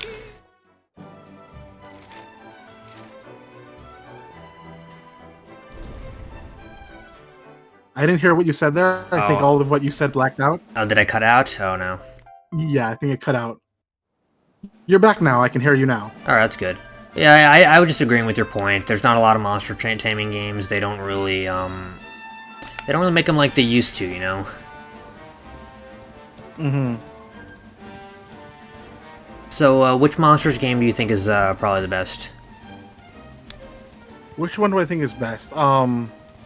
Probably Monsters 2 for the Game Boy. I agree. I think it took everything from the first game and just upgraded it. Like, it turned it up to 11. Right. And like the Joker series was a little bit, it was a little bit on the tedious side, I think, with like grinding and the fusions and everything. It just wasn't as well balanced as Monsters 1 and 2. And there's a particular charm about 1 and 2 that I did not feel Joker captured. The charm? So, like... Yeah. I think I know what you mean. Can you give like an example of what you're talking about? Like there's this very strong, kind of childlike fantasy fairy tale feeling within the first 2 games, but they did it they did it really well, and they captured a particular atmosphere that I thought really felt like it felt good to play through, in those games. And whereas Joker, I don't feel quite captures that feeling. Yeah, Monsters was kind of like an Alice in Wonderland kind of thing. That's kind of what it felt like to me always. You kind of get those vibes from it a little bit. You cut out a little bit again. Can you? So I said the Monsters kind of has like this Alice in Wonderland kind of feel to it, like where you kind of fall down like a rabbit hole, and you're in this new world, all that stuff. Yeah, that's definitely a great way of putting it. Like, you fall into this very strange world that's foreign to your own. That's, so that you somehow reach there through a drawer. It's very childlike without being childish, which I think Dragon Quest tends to do very well.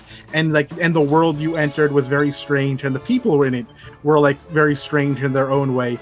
And yeah, that's what really made those games feel really nice to play through. And I don't think Joker quite nailed that as well. I understand it was going for something a little bit different, but I'm not sure I appreciated what it was quite trying to accomplish. Right. I agree. I do think that I hope that if they make a new one, it kind of goes back to its roots a little bit and it feels a little more like Monsters 1 and 2. They made a remake of Monsters 1 and 2 actually, so maybe they can learn a little bit from that. I don't know. Yeah, there are fan translations of those now, right? Are there? There's a fan translation of the Dragon Quest Monsters 1 game, but the 2 they were making one. Some guys who are Wudas were making one, and they quit. So it actually there's no progress being made on that one. So there's not a lot of stuff going on with that project. That's always unfortunate. There's so many games out there that deserve to be translated. Yeah, I agree. Especially that one. That's the best Dragon Quest Monster. It's a remake of the best one, so it I guess would be the best one because it's 3D graphics and all that and open world. I'm just enjoying these muddy hands on the 11. Like they look so good. They look so detailed and creepy, kind of. Okay, a lot of people don't give Dragon Quest these kind of props though, but isn't it interesting how the original sprites translate over to 3D models so well? It looks like the original sprite, but just brought to life. Isn't that pretty cool? Yeah, absolutely. There's a lot of thought put into the art style of these games, which I really appreciate. Because I'm not liking how some Eastern developers are becoming a little bit like Western ones, in which they think that graphics mean your game looks good, which is not always the case. I think Western games all look like mud. I find that Western 3D high graphic games just they all look the same to me. I feel like you could take characters from one game and put them in another, and they would fit right in. There's just nothing that like creates individuality among them. I always think that art style is preferable over graphics. I agree. It's like you said that they look like mud. It's like a lot of them are very brown looking. You know, that's kind of what people often say.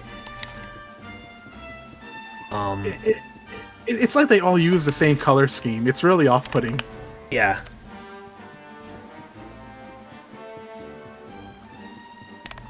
Like this game is so colorful, and you have another game like Zelda Breath of the Wild, which is like just amazing, like breathtaking to look at, you know, the world and everything. I mean, did you like Breath of the Wild? Yeah. I said that like the graphics and the colors and everything in that game are just really well done as well. Yeah, they are. I do like the art style of that game. I was just wondering how you felt about it overall. Oh, how I felt about it overall? Alright, so I bought that game as soon as it came out, and I genuinely do think it is exactly what the Zelda franchise has been, you know, working towards for years, and is a huge step forward for the series. It's everything that open world games are supposed to be. Like, you know, there's no flashing map markers. It's all about getting lost and exploring and going on adventures. It just did so much so right that I think a lot of games should really just look at that and figure out how to make their open worlds like that. I want the next Dragon Quest to be based on that game, to have an open world just like that game. That's what I want from the next Dragon Quest. I want it to be like Breath of the Wild. Yeah, I wouldn't mind if it was Breath of the Wild with a boat. Yeah, like a little bit of both. What I mean? Yeah.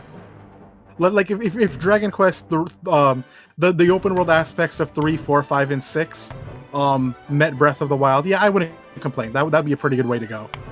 Yeah, it would be amazing. Like a little more story, because Breath of the Wild was lacking on the story. I'll admit it was lacking on the story, and I'm typically not a huge fan of post-apocalyptic like games where there's not a lot of characters in the world and it just kind of, you know, vast wastelands and you're kind of wandering. But Zelda Breath of the Wild is one of those games that did it really well. If they made a Dragon Quest based on that, I would want more large, bustling towns with lots of characters to talk to, but the same kind of open world, overworld structure and the choose your own adventure kind of thing. You know, get lost in deserts. You know, traverse mountains, climb, jump down like into the water, swim around. Like, just make it into a really good open world and still make it you know, turn based. That's kind of what I want to see still. Right. Just want to, before I reply to that, just to mention it, I hope that the next Dragon Quest, the next time they do a city with a gondola in it, they make it more complex, because this was the first town to have a gondola in it since Dragon Quest 7, I want to say. I don't think another one has let you, like, you know, travel the city by boat. Right. And so because of that, this was the first 3D game they did that in. So they made it like the simplest gondola pathway ever. It's like literally a straight line on the left and right. I'm hoping the next time they make a bigger city and make like the water path a little more complex so that the city feels a little more realistic. Right, the next Italian city. This does look a lot like a Venice kind of, though. They did a pretty good job with the overall. Yeah, visually it looks good. I just want the water pathway to feel like a legit real life water pathway. Yeah, because this is just a straight narrow thing, and it's pretty pointless if you think about it. Because I could just walk over there. Yeah. Whereas like in 4, like you had to take the gondolas to get to where you had to go. Right. But going back to what you were saying before, if I can remember what you were, Breath of the Wild. What was I gonna say? Breath of the Wild, I completely agree in terms of the open world concept.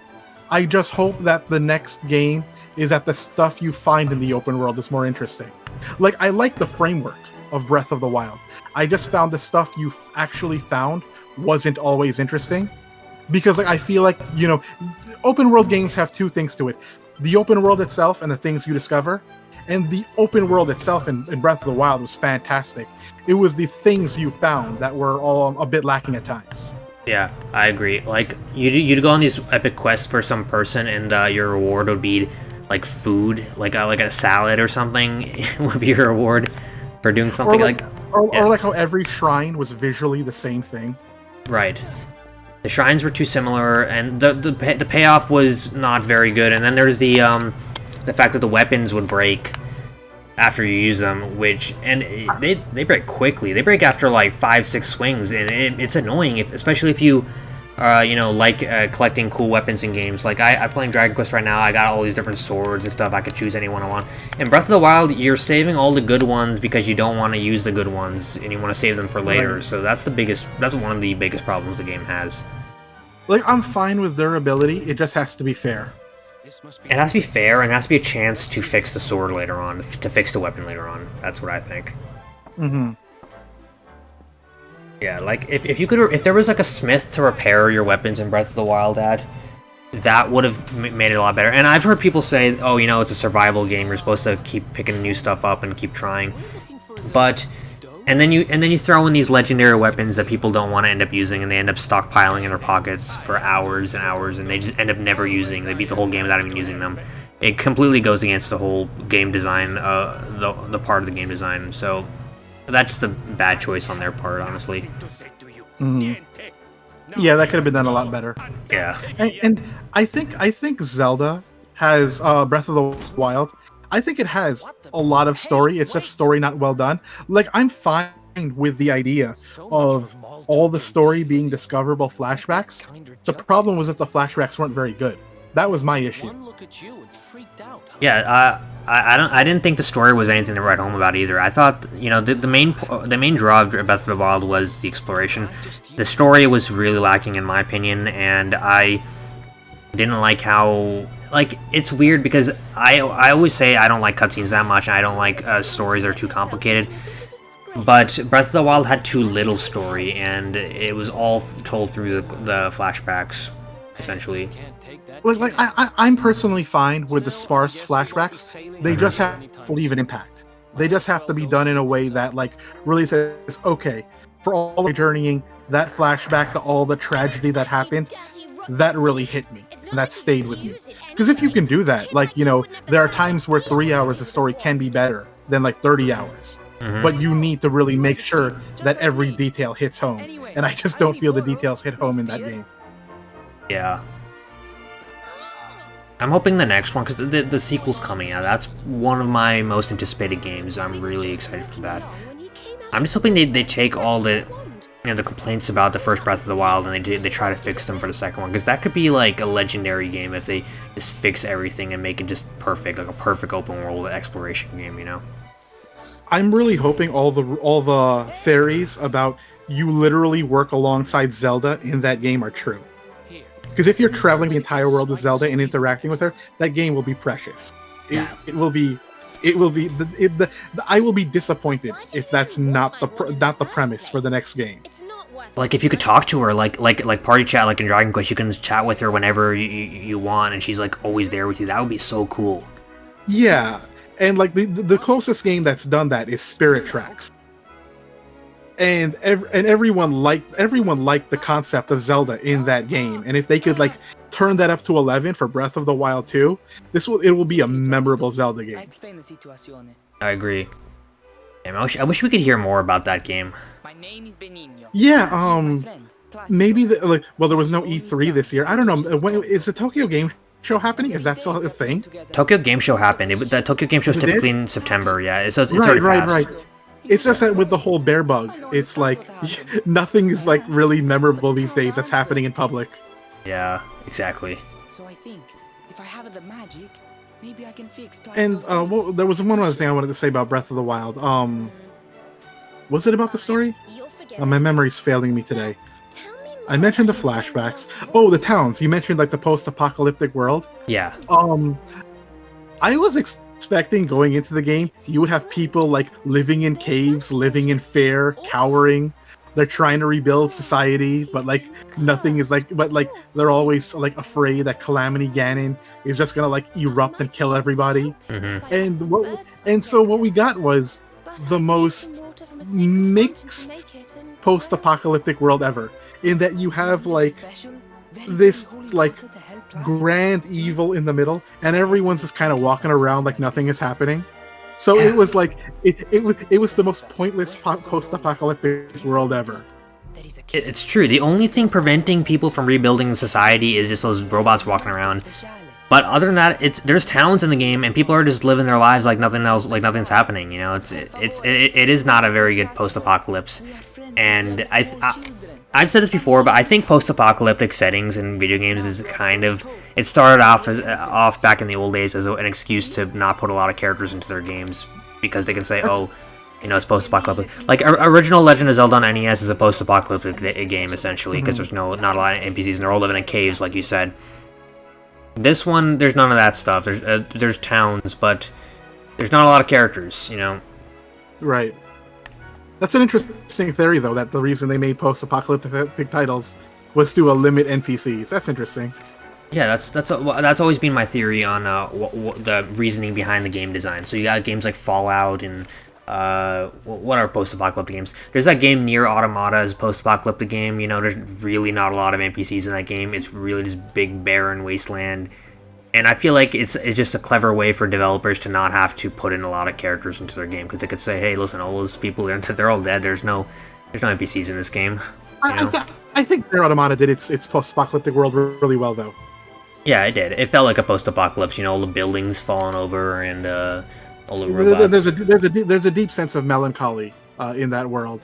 I love that game. That's one of my favorite PS4 titles. It's a fun game. I haven't gotten very far in it, but because I find it very hard to figure out where to go next when you're like playing it. I thought that they signaled where you had to go easily. All right, yeah, but I do love that game.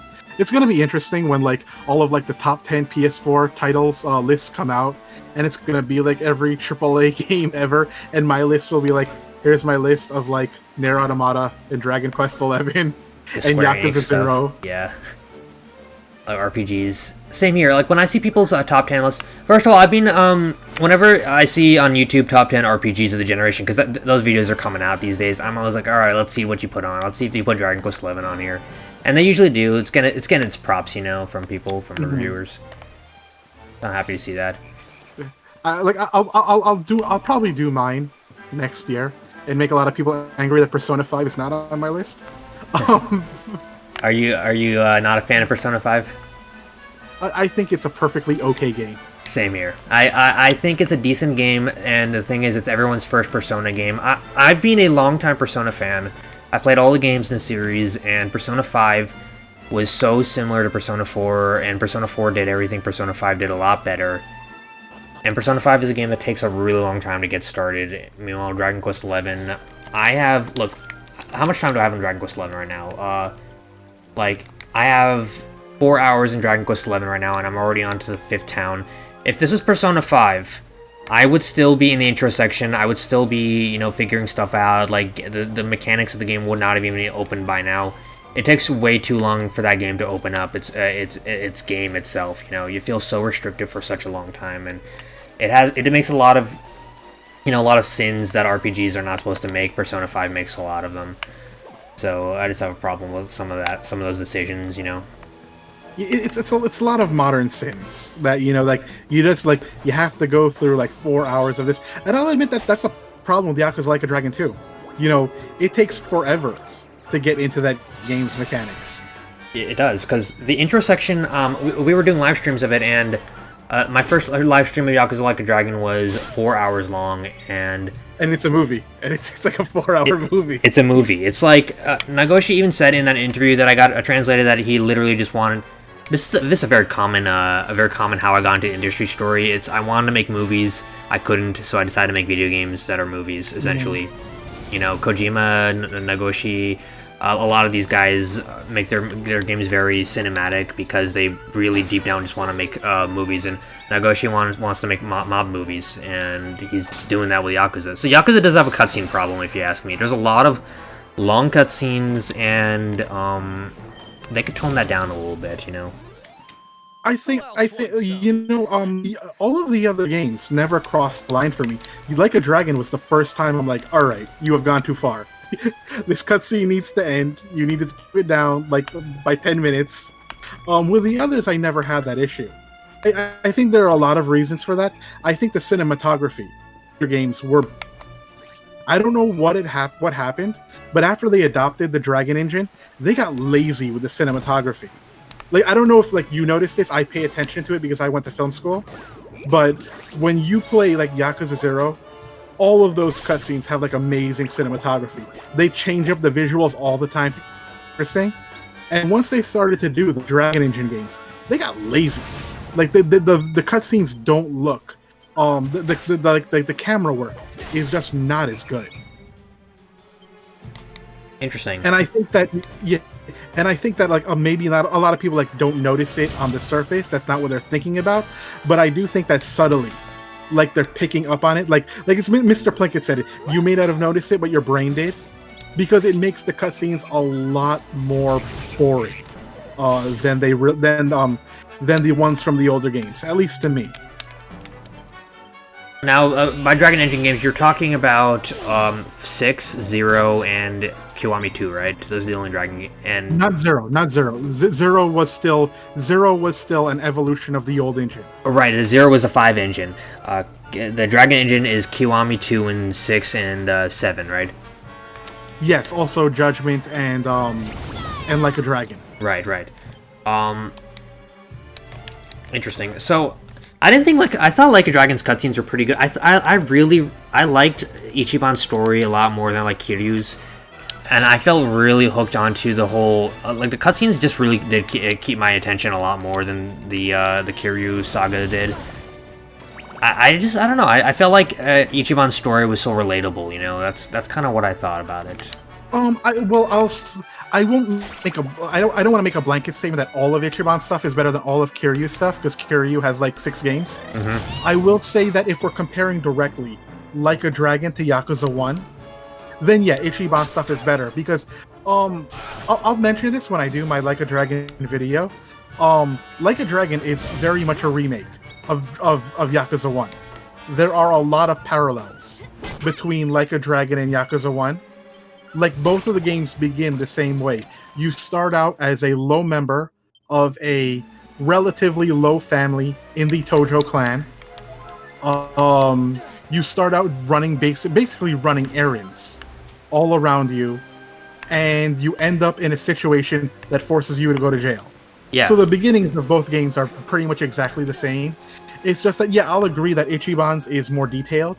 And it's got like, yeah, it's more detailed and better written, but I also want to mention that we are comparing a game made in 2019 to a game made in like, what was it, 2000? 2001? 2005, right. Yeah. So yeah, they've had time to evolve in that regard.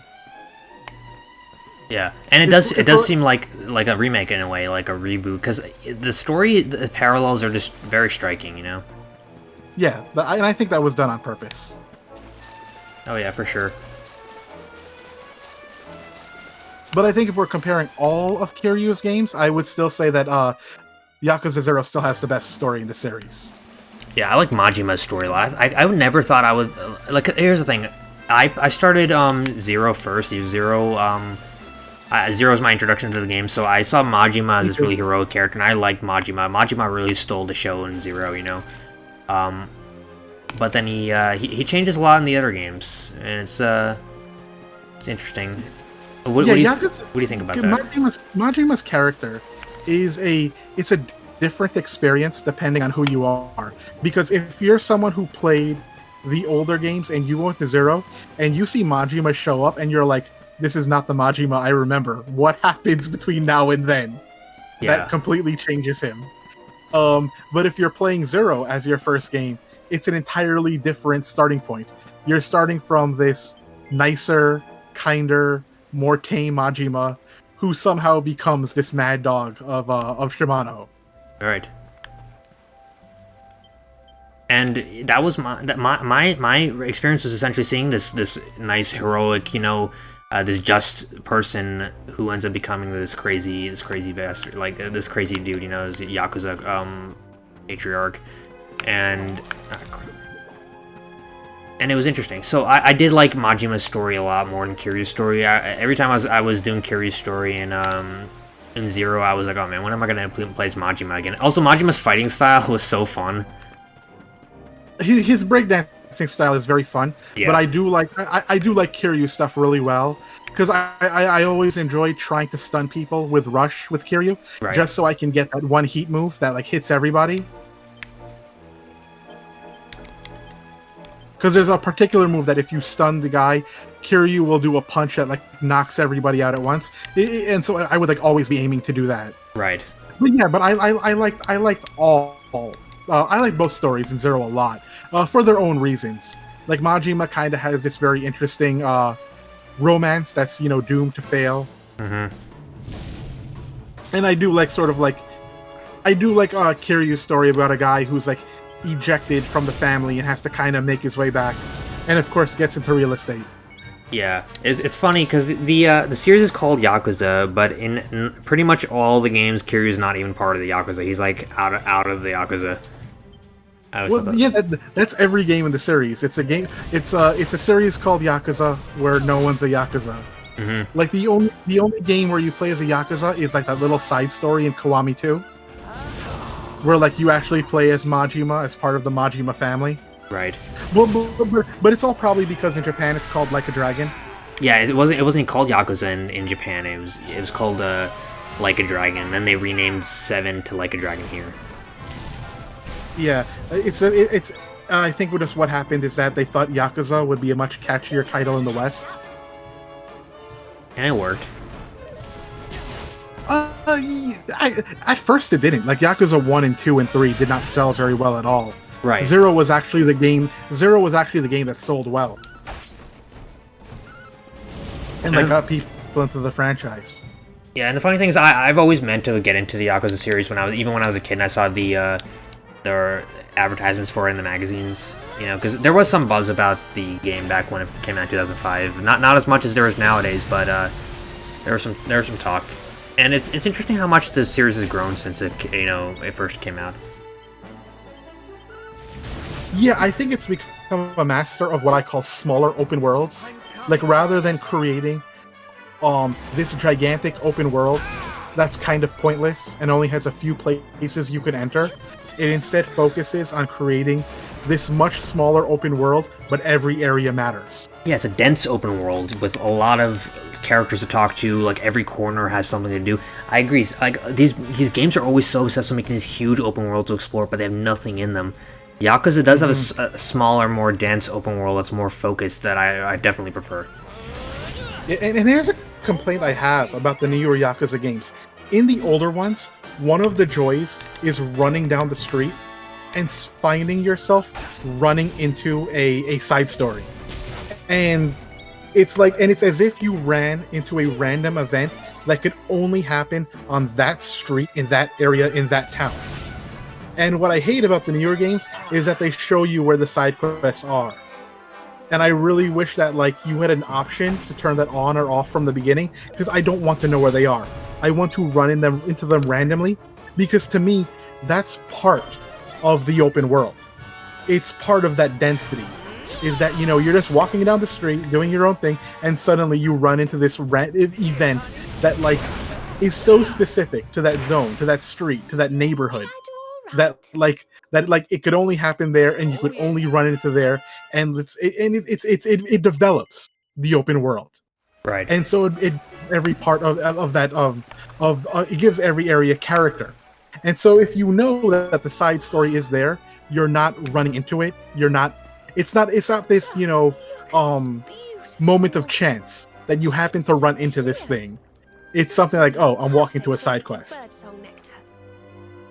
Right, and that is an interesting game design choice, and I feel like they were trying to, you know, go for the whole Ubisoft sort of model where everything is marked on your map, and that's it. And I've noticed that the earlier Yakuza games maps weren't quite as detailed as they are now. Like before, like if you're playing Yakuza 3, the map doesn't really tell you anything.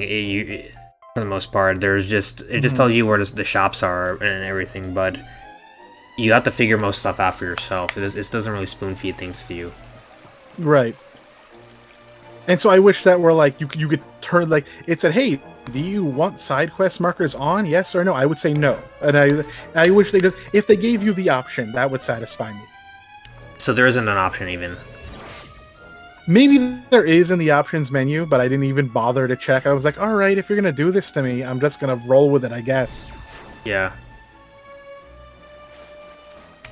Yeah, I agree that's sometimes games like these do end up seeming a little bit more artificial. I feel like it feels natural when you run into stuff like this. So I have you ever played the Hitman series? You know those games? I am a gigantic Hitman fan. I love Hitman to death. We have a lot of franchises we like in common. You notice that? Yeah. Except Absolution. We don't talk about Absolution. Yep, that game is terrible. It's like so linear, and the enemy AI is so aggressive, and I had so many problems with Absolution. Yeah. Yeah, it's not even a Hitman game. It's like a basic stealth game, and every now and then you push your button to kill somebody. Yeah, there's that, and the disguises are all completely pointless. They don't even work. None of the disguises work in Hitman Absolution, like, at all. It's just a mess. I agree. Now, you know how in the newest ones, the World Assassination, you have these side quests where you can listen in on people's conversations, and then Diana gives you a marker to go follow to go follow the whatever mini story it is going on, right? But the game does come off as a little bit too easy because of how it's telling you exactly where to go and what to do and how to, and it puts you right in the position of killing the target. So. And you have the option to turn those off, right? But that's what I like. Right? You could at least turn it off, and the game tells you right away you can turn this off. Yeah, because that game is as easy or as hard as you want it to be, and if you have it on, it becomes really, really easy. You could probably finish each of those levels in like less than half an hour, like 20 minutes probably max. Like what I'm doing if I'm lacking time, what I'll do is for my first kill on the map, I'll actually leave it on, just so that I can get used to the map, and then on all subsequent playthroughs of that map to get all the other kills, I'll turn everything off. So so the first time you turn it on, and then the second time you turn it off? Yeah, because I do like to try to get every kill. Right. That you can do. So the first time, I'll leave it on, just because I'm getting used to the map, and sometimes I just don't have time to really to sit there and just learn everything. Sometimes I'm limited with time, but then on subsequent playthroughs of the map to get every kill, I'll turn all this stuff off. Right. Yeah. The main fun of that game is to just kind of mess around and try to figure things out on your own, like multiple playthroughs. Sure. Yeah. Because even if you have it on the first time, there are still a million things in all those open worlds that you will discover on your own when you go back again and again. Like I'm still discovering stuff from Hitman 1 from the PlayStation 4 one, the one that came out a few years ago. I'm still discovering new things about those maps. Mm-hmm. That's how detailed they are. And again, it's those small open worlds that are that are much better sometimes, because it allows you to pack so much detail into them. That you're like, oh, that's there. I can use that as a way of killing my targets. Oh, that's great. And so you're always discovering something new. Yeah, and those maps are ingeniously designed, honestly. There's so much good game design going into the Hitman new trilogy maps that it's like they thought, oh, we're gonna put in 50 different ways to kill this guy. You've seen the YouTube channel Mr. Freeze, who are doing these maps and I love Mr. Freeze. Yeah, he's a great YouTuber. He does these maps in 10 minutes. He can he can get the elusive target and not in 5-6 minutes, and that's always been a strength of the series. The fact that you're in these levels, and you could, if you're good enough, you could beat the entire game in an hour. You could speed through the entire thing. And Yeah, I always enjoy games where your first attempt will take you 3 hours and your final attempt will take you 10 minutes. right.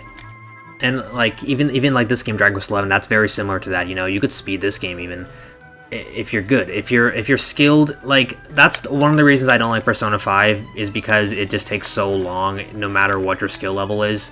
I played that game, and I'm pretty Which well. game? I'm sorry, you Persona cut 5 out I for a was talking second? about how that game takes forever, no matter how good you are, pretty much.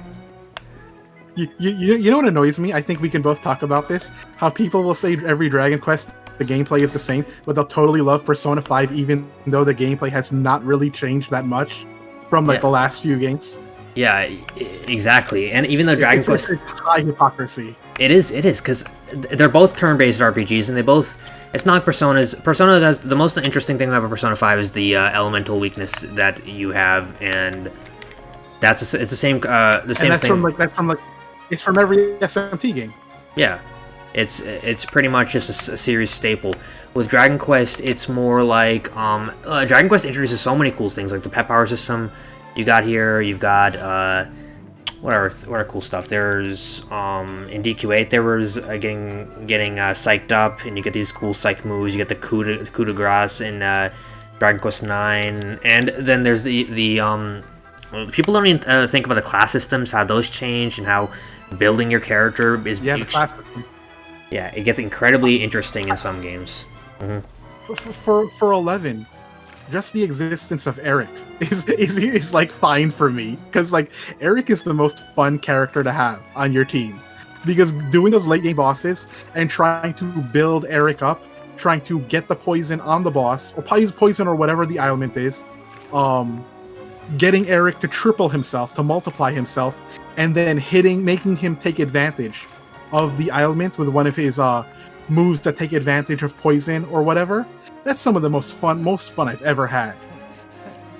Yeah, I agree. Eric is like mid game. I stopped using him as much, but when he gets like very high level, his power is just crazy. He just has so many cool moves, you know. Yeah, he's like the most powerful character in the game, and he's the thief. And it's great. It's wonderful. Yeah, you wouldn't expect it because the thief is not like he's not usually the tank character, you know, and Eric is.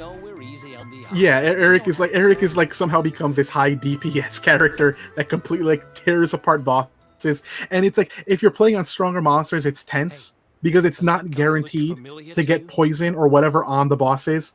And you know, you never know if Eric is gonna die while you're trying to buff him. But making sure you get everything done, he's tripled, he's buffed with oomph, you've got poison on the boss, and he gets that move off, and he does like 20,000 damage. It's so satisfying to just get it done. I know. So someone on Reddit posted about Eric that he could actually attack like an enemy 99 times if you do the Wheel of Harma, and one guy does Forbearance, taking everyone else's damage, and then you do the triple thing, and you have 2 swords, and you do Falcon Slash. all that combined can make you hit one guy like 50 times.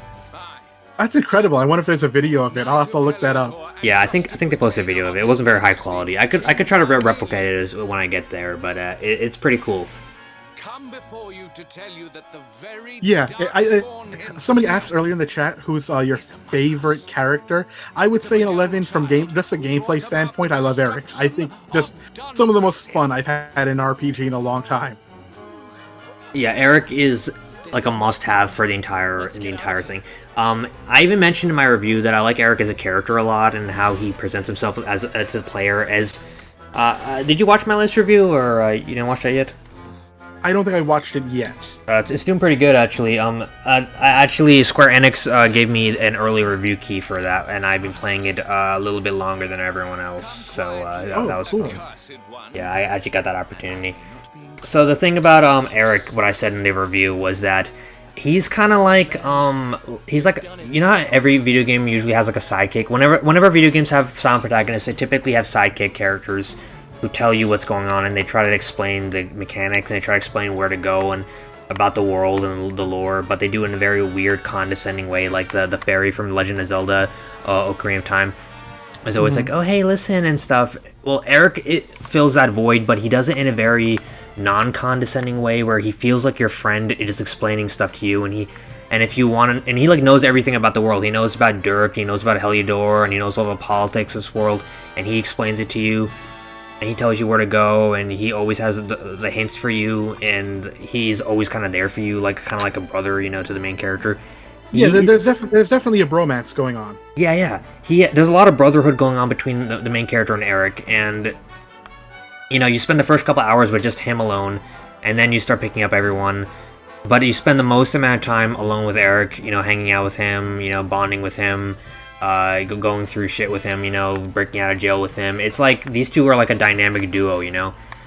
And I think it's what they were going for with the main character and Carver in 6, but I think that they were a bit more successful here. Yeah, I agree. Actually, Carver, it's kind of a cool parallel. Actually, with Carver, it wasn't quite as much as like a friendship as much as this. This is like these guys are like gonna, you know, they'll die for each other. These two guys, you know, they're like best friends, you know. And I do like Eric's entire backstory of like being like a slave to Vikings, and like that was his life. Yeah. And he was always longing to escape it with his sister. I do like that story, and I do like how it like resolves itself through this gold palace and everything in that region. Yeah, I think Eric might be like, you know, my favorite character in the game. I do like Jade though. Yeah, I like her too. I like her abilities as well, like her lightning spear, and just she's probably the most powerful female character in the whole series. Actually, you think so? I think so. I mean, who's stronger than her? Jessica, you know, Elena. It's probably Jade who's the most powerful, like with her, in regards to her attack power and everything. We're not counting like pep skills and double text, right, and things like that. I'm thinking just abilities, things like that. Okay, because if we're counting like peps and double stuff, like I know that Veronica with doing what's it called, Magic Burst is absolutely absurd. Oh, it is. Oh shit, Eric's about to die. Okay, Eric just died. Cool.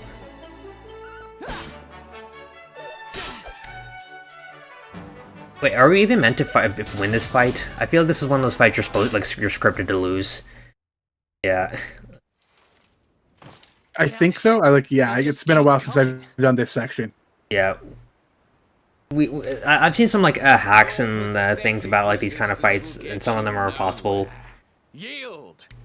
Actually, there's one cool bit of trivia. You know when you and Eric are running away from the dragon in the dungeon of Heliodor? Mm-hmm. If you decided to stop and turn around and attack the dragon, you'll actually get into a fight with him. And being at level 1, it'll be impossible pretty much, right? That's cool. If you use, I like details like that. Yeah, if you use hacks though, and make your character stronger, and then you fight the dragon, there will be a special cutscene where Eric and the hero really do defeat the dragon, and they walk out of the cave peacefully. That actually happens. Wait, that's in the game? That is cool. That's in the my game. God. That's ridiculous. That's if you cool. somehow beat the dragon, you can actually walk out of it. There's a special cutscene that happens. It's pretty crazy. Considering like you're level 1 and there's no way to beat it, but they made that cutscene anyway. Yeah, that's pretty fantastic. It is. That's insane. Like crazy attention to detail that they actually put that in there. Huh. Oh wow, did not know that. I don't think there's any YouTube videos of it online because most people don't know how to hack this game except for like me and Komodo. Like, yeah, it's pretty. Yeah, I would say definitely post a video of that. That's pretty cool. Yeah, maybe I'll post one later. It'll be pretty interesting. But yeah, that's a thing. Someone asked in the chat if we've both played Chrono Trigger. Yes, I love Chrono Trigger. That's probably my favorite SNES RPG, though it does have some competition. Live Alive is up there as well. But yeah, Chrono Trigger is fantastic, and I actually I'm currently streaming Super Mario RPG on Twitch. But as soon as I'm done with that, I'm going to do Chrono Trigger next. Yeah, as far as my favorite SNES games, not counting Super Famicom, like Japanese-only SNES, that Chrono Trigger is my favorite Super Nintendo game that came out in America. Now, because there's no Dragon Quest games came out on the Super Nintendo. They came out on Super Famicom. Right. Also, Chrono Trigger is one of those few games where I like a lot of Super Nintendo games, but I feel like a lot of SNES games were remade for different consoles with a better version, like Final Fantasy VI and like Super Mario World and things like that. Chrono Trigger is one of those few games I think is the best on its original version. Like it's as good as it's gonna be. on Super Nintendo, and you might as well play it on there with the way it originally came out on. So it's a good reason to go back. I will agree for one reason only. Can I mention everyone in the chat's played Chrono Trigger, right? I'm not spoiling a 25-year-old game. Okay, I'll put it this way. There's a scene where a particular character dies, and they created a PlayStation cutscene for that moment. And I hate that PlayStation cutscene. It does not represent what I feel happened at all. In the original game. Because in the original game, it looks like he throws himself forward to sacrifice himself. In the PlayStation cutscene, it looks like he's helpless, and that the enemy lifts him up on his own, outside of his own power, and I hate that cutscene because of it. The original, the way it looks in the original is superior. All the other cutscenes for the PlayStation are fine. All of the others are great. It's just that one cutscene that makes me angry. Interesting. So you think maybe the cutscenes detract from the overall experience? Is what you're saying? Or just that one? Yeah, just that one. Just that one. Just that one. Okay. And it's even a well-directed cutscene. Like I'll admit that, the way it uses intercuts and everything. But it's just that the way they portray the death in that cutscene, I just don't agree with at all. I don't think it was the good writing decision in any way.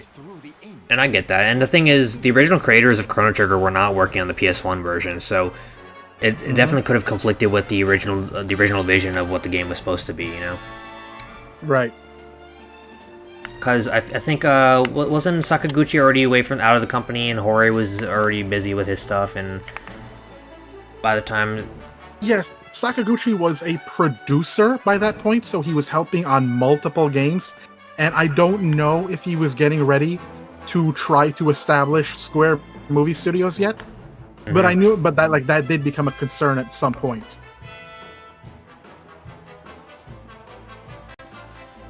Yeah, that's probably why the game hasn't had much attention lately, or people are saying they want a sequel, but they keep ignoring that there was one on PS1.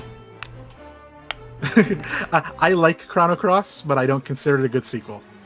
I think it's a great game. It's a great game, but not a good sequel. It's a good-looking game. It's one of the PS1 highlights, Yeah, it's beautiful. Yeah. Like it might be peak PS1 art style, like what it was capable of. Mm-hmm. Like that, like it and Final Fantasy IX, I think, are in a high competition with each other.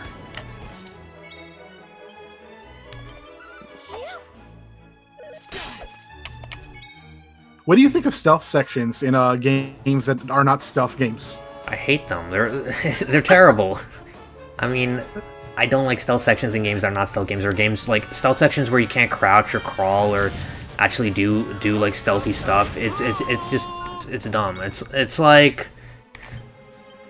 pointless. But the thing is, here I guess you kind of need to have it here because they're trying to do an escape, and it wouldn't really have much of an impact if they were just waltzing through the city while the guards are searching. It's kind of things where the story unfortunately forces a stealth section. Yeah, it's like necessary, but it's like I wish it wasn't necessary. But the thing is, like, okay, we're gonna be doing some cool stuff in this stealth section. Like, we're gonna be doing like rooftop jumping around, and okay, I'm gonna run past this guy, and then you have to kind of keep an eye out. At least it's not that bad. Like, it's these guards have pretty bad vision. They can't really see what's going on. And this guy's not gonna let me use the gondola. Okay, that's nice. Oh, thanks. Oh wait, and you can actually run away from these guys too. They're pretty slow.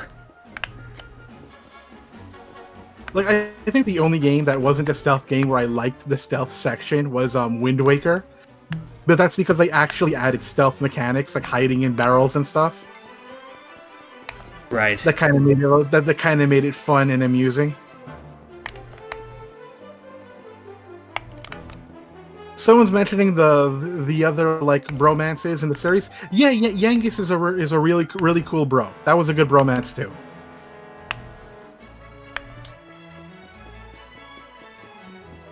Yeah, I agree. Yangus is he's a real bro, and also his his sort of story with the protagonist, like the flashback on how the main character saved him and all. It's pretty touching. It is, yeah. He had a good backstory. I think Angelo was like the only character in it where I was like, all right, you're okay, I guess. I like Angelo. I thought he was a nice guy. I'm never a big fan of the Flanderer character. I just think it's so overdone. Mm-hmm. Maybe it's because it's been so overdone in the West. Yeah, I thought Angelo kind of defied the trope of this, you know, womanizer kind of pretty boy guy, in that he was really heroic and he was like mistreated by his family and he wasn't always you know, loved by everyone. Yeah, that's true. Though I don't know, maybe some of them have that. Like I think one could say Tony Stark. You could say is kind of in the same boat. Yeah. Though I guess he is loved in a way. So yeah, maybe I'd have to think about it. Because Angelo's only had a lot of crap to go through his whole life. You know, he's got this family who doesn't want him. He's got everyone thinks he's just, you know, a drunk who doesn't know what he's doing. I just want to say, if they ever remake 11 again, which they will, like Dragon Quest games have like 20 remakes each. Yeah. I'd really hope that, you know, there's a grown-up version of Veronica. Oh. I think the one thing I will never do is get the Veronica marriage in 11, because that's just way too awkward. Well, you know, it's what you want it to be. So the cool thing about the marriage option in Dragon Quest XI is that it's not really explicitly said to be marriage. It's just roommates, right? It's whatever you want it to be. Though I thought they were gonna make her into an adult, like, because first of all, at the beginning of the game, they foreshadow that she's gonna become an adult later on, and then they never make her an adult again, and then they make this remake, and I'm like, oh, come on, they're gonna make her an adult in the remake, right? Right. But they don't. And I made a video showing that showing a hack that her adult model is actually in the game, hidden in the game's files, and that you can make Serena run around as her adult model. I don't know if you heard about that. Oh, interesting. Yeah, she's a hidden ninth party member in the game, and you can actually have Serena run around as her, and it just looks like adult Veronica. And I feel like maybe they scrapped it or something. I don't know. You know what it is? The big theory is that you would have to redo all of Veronica's costumes now as an adult. You'd have to have one for child Veronica and one for adult Veronica for everyone. Yeah. And I think that was the issue, and that's why they didn't go ahead with it. I wish they would have, though, because, I mean, yeah, it would have been more work, but it would have been, you know, it would have been a good option to have, I guess. Because I pretty much like every girl in the game more than Gemma. I think every one of them is better. Yeah, everyone hates Gemma in this community. Everyone's like, who's Gemma? Like literally the most boring next girl next door character. Exactly. She's so boring. And the thing is, I don't think I've ever seen anybody marry Gemma in the 11S version, because they have options now. You're forced to marry her in the original. Yeah, you have no choice, and it's like, oh, okay, well, I guess this is a thing now. Yeah. Wow, nice. The only thing nice I'll say about Gemma is that when she says she's gonna stitch that pouch for you, and this is a really nice detail on Hori's part. If you go to Gemma's house on the outside, which you can't enter at that point, but if you go to the window and look at it from a very specific angle, you can see her stitching the pouch. You know what? I hacked the game to teleport myself into the house, because of course I did. And yeah, you're right. She's in there stitching the thing. You can see her selling it. Mm-hmm. So yeah, very very nice detail, and that's pretty cute. Yeah, and that's pretty much the most nice thing I can say about Gemma. I agree, and also she's very loyal. You know, she was still there when you came home. She was yeah, maybe we shouldn't say too much more, because people are new to the game. Still playing the game. Yeah. But I'm gonna go to Gondolia to get some, or Gallopolis to get some armor. Gemma, she's pretty boring, and I'm sure, of course, fan demand require that they put in, new marriage candidates, and pretty much every character you could get married to. You can get married to Rab, which is really weird, but that's why I said it's not necessarily marriage, because I don't think they would put a paternal incestuous marriage into Dragon Quest. I don't think that's how they roll. But yeah, so it just. I think that was the save on dialogue. It's like, yeah, if you want to hang out with your granddad for the rest of your life, you can do that. So then rather than write specific dialogue for like every character, that replaced like a wife with you're totally bros with your grandpa forever. They just said, all right, let's just write some generic let's write some dialogue that's interchangeable. Right, and the thing is, it goes in hand with Dragon Quest's entire theme that the entire adventure is the player's adventure, and it's whatever you interpret it to be. So if you want to just be, friends with somebody and just to be roommating with them and have a platonic relationship with them, in your mind you can have that, and you can live in the house with them. Or if you want it to be more than that, in your mind it could be more than that, and you can live in the house with them. It's like the game doesn't force you to do anything, I just want to see how the chat reacts to this, but best girl is the NPC girl with the short hair. She's best girl. Dirk's wife. You're talking about Dirk's. You're talking about Dirk's wife, that NPC girl. I don't even know whose wife it is, but this NPC model shows up at multiple times in the game, I think. But it's just as this very specific character, female character with short hair, and every now and then someone will bring her up and be like, "This is a very detailed character model for someone who's an NPC." Yeah. And everyone will be like, this is the most attractive character model in the game, even more so than like some of the main characters. And that's an opinion that's gone around. Like someone will do that the meme of the guy with his girlfriend, but he's looking back at the other girl, and it will be Gemma as his girlfriend, but the girl he's looking at is like the short-haired NPC. Is it this one? So she's garnered a bit of a fan base. The short-haired NPC. You gotta send me that meme. I gotta see that. I never heard about this. That people are obsessed with this random NPC. Is it this one right here? I'd have. No, not that one. Not that one. She has like really short hair. It doesn't even go to the side of her head. I know she's in the first town in the game, your hometown. She's in the first town. I'm gonna have to look for her. See the meme come to life. Yeah, if I can find the meme, I'll be sure to post it or send it to you. All right. Add a picture. Oh, it looks like I'm punching her in the face. The picture that came out. Okay. This is a very detailed character movement, by the way, by this NPC. Is this another detail that I appreciate? That they like went out of the way to make sure that the girl who's advertising, it actually is kind of going all out. Yeah, and she's shaking her tail, and she's like bouncing around and stuff. Like, there's a lot of life into the character. And this guy right here is like scratching his head, and his wife is like got her arms crossed and turning her face. The NPCs. This series puts so much detail into the NPCs. My favorite NPC is the guy at the beginning of the game, and he's in your hometown, and he's happy, and he's with his wife, and he has a fork in each hand because he needs both forks to eat his food. Really? To eat his food, and then but then in part 2 of the game, I guess it's not a spoiler since it's an NPC. His wife is dead, but he's still holding both of his forks. But now he has a sad face. Really? It's probably my favorite NPC in the game. I never noticed that. There's all these little NPCs that you keep noticing who have like little stories here and there, and you can follow them. And the thing is, what's interesting is in this game, if you go out right and look around the town, there's enough NPCs to fill every house in the game. It's not like Pokemon where there's like you're in Pallet Town, there's 2 houses, but there's like 10 people in the town. Like where the hell do they live? These people go to bed at night. When it turns nighttime, they all go to sleep in their houses, and each character is accounted for. This guy right here, you're gonna find him if it turns nighttime and you look around the town. You will find him somewhere else doing night activities or whatever. Every single character in the game is accounted for in regards to the nightlife in this game, which I think is one of the closest attention to detail that this whole series has ever produced.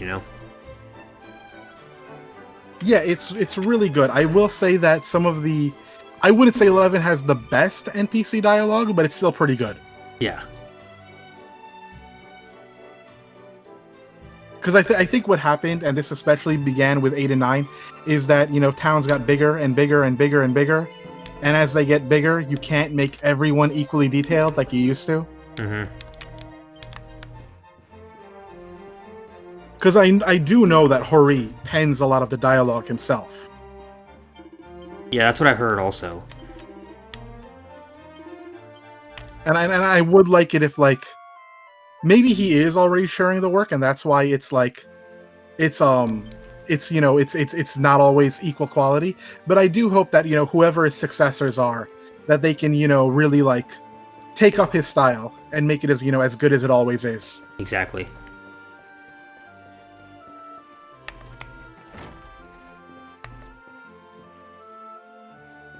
I'm gonna look in the houses at night now. I'm gonna try to see if I can find that guy. Who I was showing everybody. Which guy? The random fat guy NPC that I was pointing out to the audience that he's gonna be in the world if I turn to nighttime. I'm pretty sure he's gonna be around here somewhere. It's not in this town. It's not in this town. It's in the first town of the game. Your hometown. Oh, my hometown? Oh, no. I'm just showing an example. So, like... oh, okay. Yeah. Because it's sometimes... The most fun about this game is running around in people's houses and just stealing their stuff from their closets. Yeah, I do like that they react to it sometimes, and they're like, hey, what are you doing? Why are you breaking the pot in my house? Well, yeah, one day I want that to result in, like, a random encounter. Like a fight? Like a fight, like someone actually begins to fight you. Like a turn-based fight in their house? That'd be so funny. Turn-based fight in their house, that's what I want. They start knocking stuff over.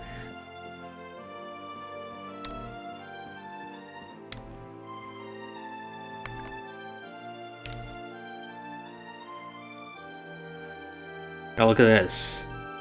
The Guardians of the Star.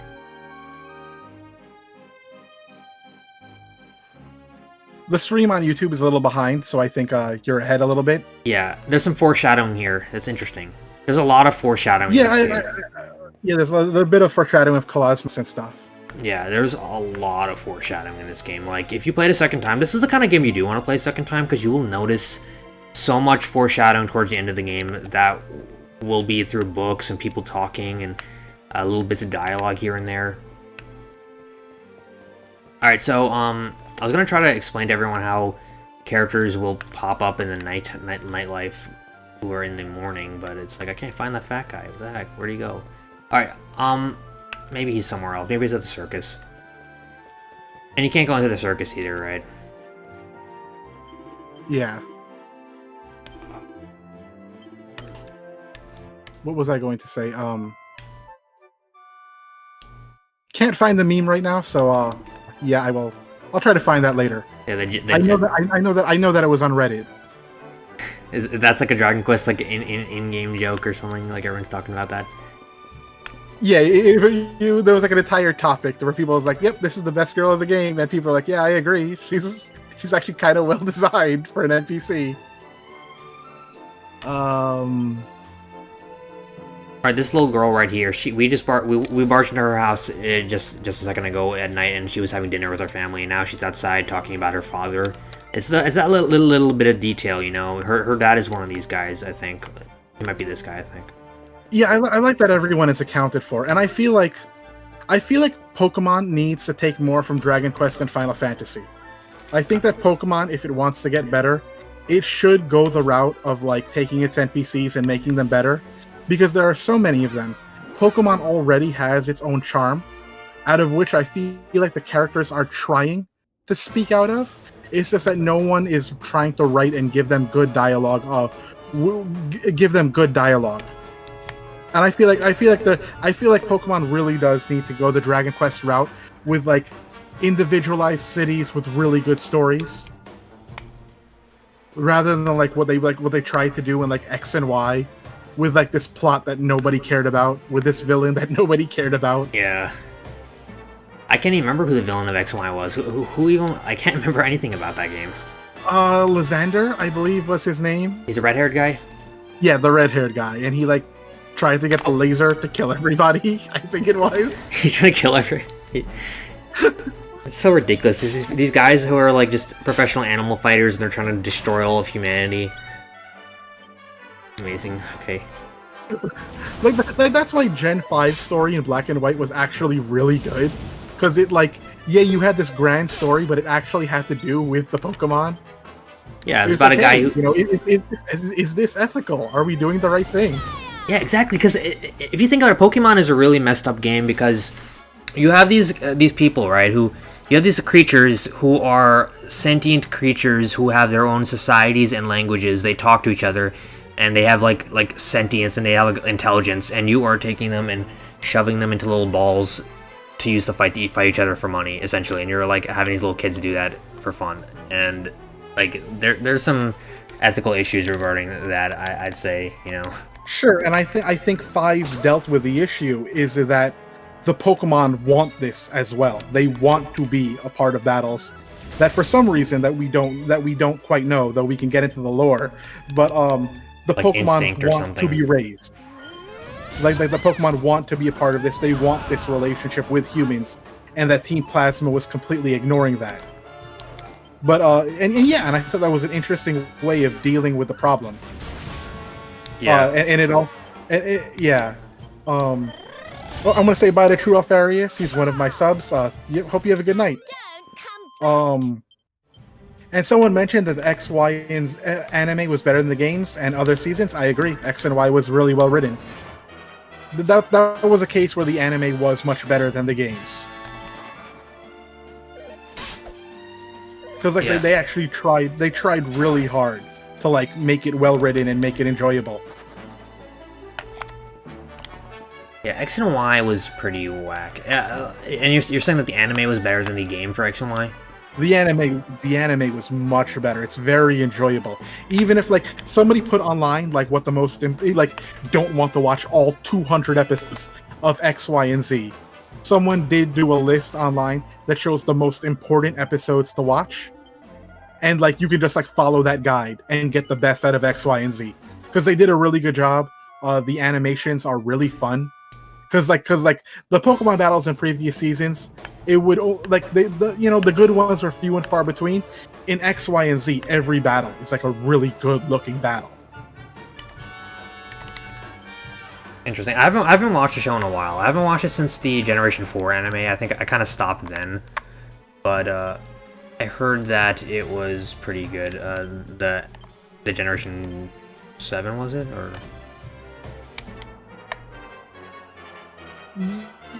well, I think Gen 6 is X, Y, and Z. Oh yeah, Gen 6. I haven't seen the recent season, but I've heard mixed. Depending on who you ask, is whether it's good or not. But it was good from what I saw. I did like it. They had to change the art style, which turned a lot of people off, but they had to do it because sometimes if you want to animate something more easily, you have to change the art style into something that's easier to animate. Characters look really different, though, don't they? They do. But they did that so that the battles would be much easier to animate, and the benefit does pay off. Because I'm not a master of animation, but creating more rounded character designs makes it much easier to animate. It saves a lot of time, and you can do a lot more with it. And as a result, the fight scenes in the recent seasons have looked fantastic. Right, so they're more shapeless. The characters can be more expressive if you do it like that, essentially. Yeah, pretty much. I see. I also don't know how big of a Mystery Dungeon fan you are, but I would really love another Dragon Quest Mystery Dungeon. That would be great. That's Nakamura's. That's his game, right? Yes. So it's kind of sorry. What were you saying? I was gonna say that. I was gonna say it's a funny story because he's practically the co-creator of Dragon Quest. Yeah, he is. And one day he's just playing the original Rogue from 1981, which is still fun to play, by the way. I love the original Rogue. And he's like, "This game is so fun. I want to make my own. Hurry! I hand over all the rights to the literal biggest RPG franchise in Japan to you. I'm gonna go follow my dream." And that's what he did. And he's he created the Mystery Dungeon franchise. Pretty much, yeah. So Mystery Dungeon and Dragon Quest are like cousins essentially when it comes to like their heritage. Yeah, in a lot of ways, because the first one was the Tornico game. Yeah. Which is basically a skin of the original Rogue, but with Dragon Quest characters. Yeah, it's just essentially the same, like gameplay wise, mechanics, all that. And then he made like his own franchise, like Sheeran the Wanderer, I think it was called. Is that what it is, or? Hold on, I just want to hail Geekdom in the chat, who's speaking in all caps. Hello, Geekdom. I told you about this guy, Sack. Yeah, he did introduce us, technically. Now we're, he's taking credit for that. Yeah, Geekdom told me that you're the best Dragon Quest YouTuber ever. He was like, no offense, bro, but Mr. Gentleman's actually the best Dragon Quest YouTuber ever. And I'm like, alright, man. That's what he said to me. Alright, thank you. High praise. Yeah. Thank you very much.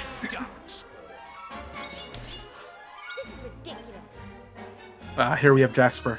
Yeah, I hate this fight. I died so many times the first time, but hopefully my skills will pay off.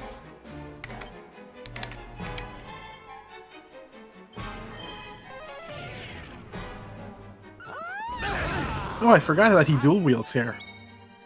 Oh yeah, he does, and he also does a stupid thing where he can attack twice, and he's holding those 2 platinum swords. That's what he's holding right now. All right. So here's I like 11. I'd say it's in my top 10 Dragon Quest games, but I will say this: I do think they could go even farther with the Darkspawn concept. I understand the direction they went in with it, but I feel like they could take it even farther in like a different game, maybe a non-Dragon Quest game. Because I feel like the idea that like Satan says, you know what, I'm gonna mark for my chosen one the same guy God did. I think that's a very interesting story idea, and I think that like they didn't take it fully in that direction in 11, and I still think that a game could milk the idea to the fullest. Right, the whole Darkspawn thing. I've actually thought about this for a while, that Dragon Quest is always stars a good guy, and there's never a karma system or a way to be a bad guy in Dragon Quest, to be like a villain. I always thought it would be interesting, because, when Dragon Quest XI first got announced, people in Japan had this fan theory that the Luminary was going to end up becoming a villain at the end because of his color scheme, because he's wearing purple, and purple's typically like a bad guy color. And, in Japan. Yeah, in Japan. And that was the big fan theory. Oh, he's going to become bad at the end. He's going to become the villain. That never happens. I mean, maybe it does happen. People who never played the games, but it's not going to happen. He's not going to become a bad guy. He's the good guy. He's the hero. It will be interesting if a Dragon Quest game does end with the main character becoming a villain, or that you can gradually do bad things, or actually be like an evil guy throughout the franchise. That would be pretty cool. I don't think Hori would ever do it. I think that would be something that happens after he dies. Yeah, like after he. But I do. Though I think he's going to be around for quite a while longer. People just live longer. I don't think he smokes anymore, or at least I hope he doesn't. Yeah, he's 60. He's in his 60s, right? And he's got a little bit more time. Yeah, he's like 62, and assuming that he doesn't smoke. Because like in the 90s, like everyone in Japan like smoked a pack a day. And he was every picture of him, he was smoking a pack. Yeah. Yeah. So assuming that he does not attain lung cancer at some point, he might be around for like another 20 years. So we'll see. Yeah, imagine that that would be the 50th anniversary of Dragon Quest, and he's still making. That would be amazing. That would be crazy. Hey, Dragon Quest 20? Are you playing Dragon Quest 25 or whatever? Hunter will never finish at this point. Yeah. So someone in the chat mentioned earlier, and I did not read this, so I'm wondering if you're up on this information. You know about this information? Okay. That Dragon Quest 12 is supposed to appeal more to casual gamers. There's no talk about Dragon Quest 12 whatsoever. We know nothing about it, really. It's hard to say. My guess is that Dragon Quest 12 will be the game that makes this franchise popular, and I think it's going to be, like we said earlier, I think it's going to be an open world game. I think it's going to dramatically change what the series is known for. It won't be safe. Like 11 is a pretty safe game. It's pretty in a lot of ways. in a lot of ways, it's really it holds very close to typical Dragon Quest conventions. I think the next one is gonna throw a lot of stuff out the window and really try to change things up. I feel like that's gonna be like the game that changes the franchise, and where all the game journalists pretend that they actually like Dragon Quest this whole time. All of a sudden they're like, oh man, Right. Game Game journalists hate everything until it makes them money. It can't stand it. It's like being a longtime Dragon Quest fan, you've probably noticed is that game journalists never talked about Dragon Quest for the past 20 years, and then all of a sudden, when the hero got into Smash Brothers, all of a sudden, they're acting like they have always been Dragon Quest fans and they've always been talking about it. All of a sudden, I've never seen any of you people making articles about Dragon Quest. But now when he gets into Smash, all of a sudden, it's good. It makes money for you. That's all I've noticed. Yeah. Like I remember when nobody Demon Souls came out, nobody talked about that game. Then Dark Souls came out, and suddenly everyone could advertise it as this is a game where you die a lot, and they made articles about it. Even though I'm sure half of those people never beat Dark Souls. Yeah. But because it was such a good tagline, they ended up writing about it on every site. Exactly, because it was so viral. I couldn't stop hearing about Dark Souls when it first came out. I was like, oh man, this game's supposed to be crazy. It's supposed to be really impossible to beat. I gotta try this game out. And some people were like, oh, it's actually a sequel to this game called Demon Souls, which was a PS3 exclusive, and it's a not very well known game. And I actually do enjoy Demon Souls. I beat that game after I played Dark Souls, and I think I enjoyed that one a little bit more. But yeah, it's the same kind of situation, And there's a lot of RPGs actually that aren't that popular that all of a sudden gain an audience years later. And a big one is Persona 5. I mean, how popular was Persona before Persona 5 came out? It wasn't that popular, I'm telling you right now. The whole series. You don't think it started with 4? The popularity? 4 gained a cult following in niche circles, but it didn't even. How many millions of copies did it sell? It sold 1 million copies or something like that, or a little less. It didn't perform that well. It was pretty well known among RPG fanatics, and that's always how the series has been. The Persona series.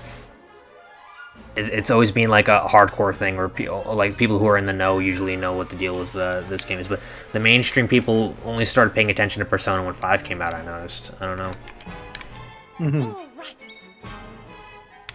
Yeah, I guess there's an element of truth to that. But yeah, a lot of certain franchises will hopefully be more noticed. I will never. I'm going to do a video on this. I actually have a script for it. I will never forget that there was an entire 10 years where game journalists forgot JRPGs existed, and they would take every opportunity to tell you how much better Mass Effect was better than JRPGs. And no hate to Mass Effect, I love Mass Effect, but they would take every opportunity to tell you that JRPGs were dead, and that Western RPGs were the only RPGs that existed.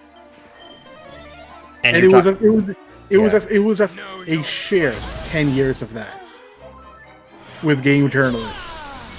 I do remember this, actually. I actually do. And it's the only games they would talk about are Elder Scrolls, which I'm a fan of. Mass Effect was a big one. The BioWare RPGs. People would act like BioWare was the saving grace of RPGs. What do you think about this? In 2014, at the Game Awards, Dragon Age Inquisition won Game of the Year. And I think that's a pretty mediocre game, honestly. I didn't think it was that great. And it won the Game of the Year because... what were you going to say? It was the big deal. It was the big advertised game. Yeah. And that's why it won. Even though, I know people other Dragon... I think Origins is generally considered to be the best among the fan base. Yeah, that's right. I believe Origins is the one that people generally like that game the best. But Inquisition was the game of the moment. And right now, if people have been saying this, it's probably going to come true. The winner of Game of the Year this year is going to be The Last of Us 2. Not because of whether it's good or not, but because it's the game that's currently the apple of the eye of the mainstream media.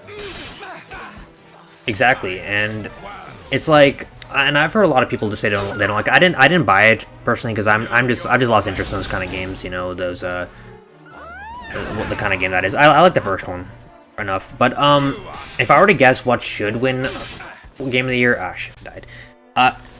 What got nominated again? By the way, I don't remember what got nominated. It was there's that game Sucker Punch made, Ghost of Tsushima. That looks pretty good. I think that maybe should win, but it probably won't because it's not as mainstream as The Last of Us. Yeah, pretty much. I haven't played Ghost of Tsushima yet. I'm waiting for the discount.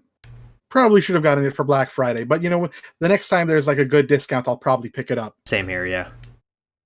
Like, it looks pretty. It's just that I'm kind of tired of the game where it's like you have open combat where you counter people, you have one-hit stealth kills, and then you have like a pretty general open world. Like, I feel like that's been like half of like the Western games for the past 10 years.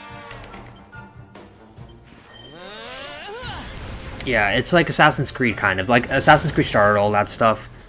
Yeah, like I feel like Assassin's Creed birthed this structure that everybody tried to copy.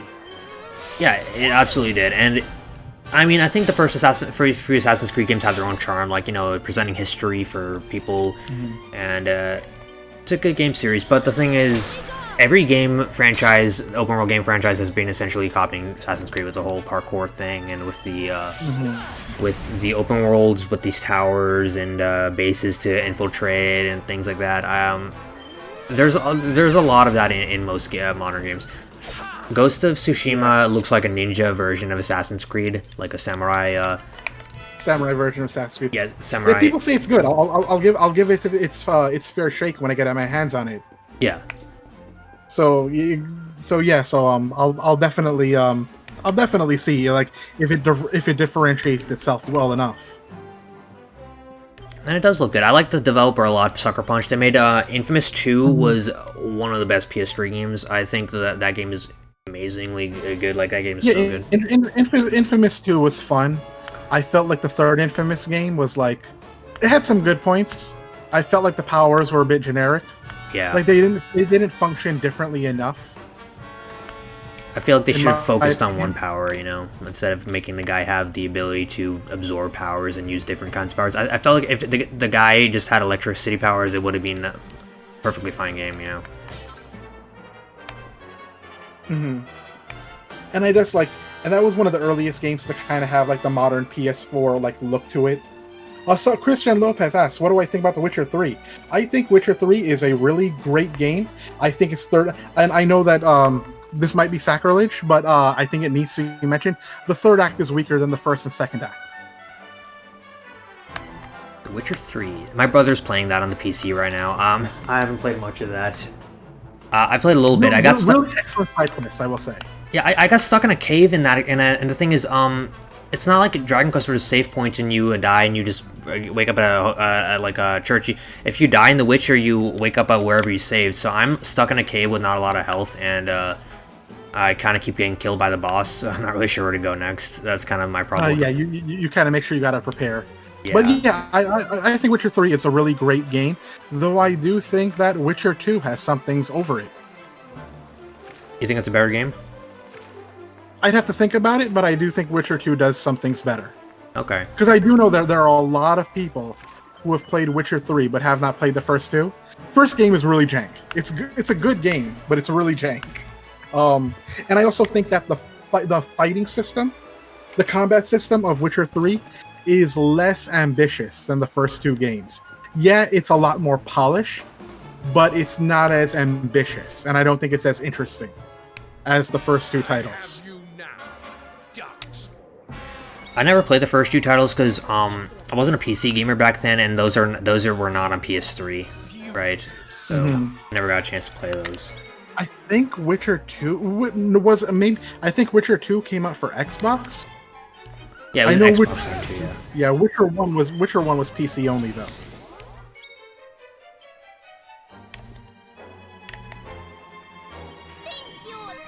But yeah, I wasn't super impressed with the combat of The Witcher 3 though. I felt like there was a lot of attack and backstep and the thing is, basic enemies seem to be able to do a lot of damage on you. Like, you could probably get killed by a random bandit in the early stages of the game when Geralt's supposed to... You just have to make sure that in the first section of the game you do everything. If you do that, you'll be pretty set going forward. It says that if you like, it's like the first section of the game really does expect that you do like all the side quests and all the little side things before you like move on into like the bigger area. I see. And I'm just gonna tell you, later on in Yakuza Like a Dragon, it kind of gets like that because the boss of Chapter 12 is like will like make you cry. Like it's a pretty big difficulty spike. I heard it's really tough. I heard it gets tougher because right now it's not super tough. I'm actually beating enemies in just a couple hits right now. So I heard. I would say chapter 1 through 11 are pretty tame. The pretty, just fair difficulty. Chapter 12 and on, some of the bosses really start to like murder you. Like, yeah. I see. Like you like, and for the chapter 14 boss, you will have to like go out of your way to get much better equipment, and maybe even grind a little bit. Yeah, the game is very... It requires a lot of grinding, because I noticed that you do gain money a lot slower than you do in previous Yakuza games. Yeah, but you know what? But you haven't opened up Ichiban Confections yet, right? Nope, haven't done that yet. Okay, once you open that, money will start to come in quickly. Because once you get better and better at the money side quests, it's kind of like the money side quest in Zero, where like, Kiryu did real estate. Right. And Majima did what's it called? The club thing. Once you open that, money will start to get like more and more abundant. Once you like play that game more and more and more. That's good to hear.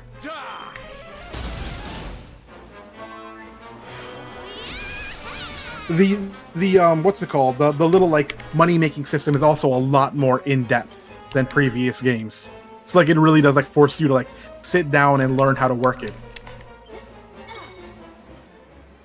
That's good to know. And the game does have this very this theme, sort of overarching theme of being homeless and trying to work your way from zero to the top. So I think the way the money progression works in that game is kind of reflective of the entire theme of the title as well. Yeah, I'd agree with that. Yeah, that's kind of what I get out of it.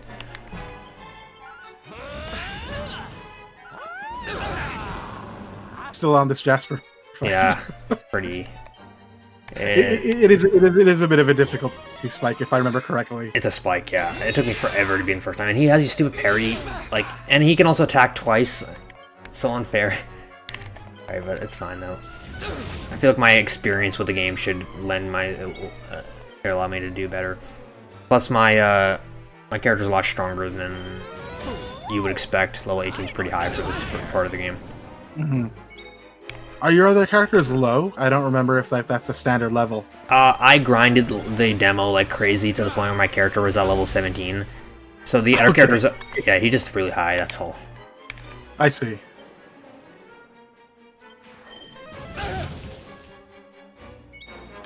Is there any particular spin-off to Dragon Quest you would like to see? Because now we have a builder game, a Minecraft clone, Weeaboo Minecraft. We have a Muso game with heroes. We've had Mystery Dungeon, so we've had roguelikes.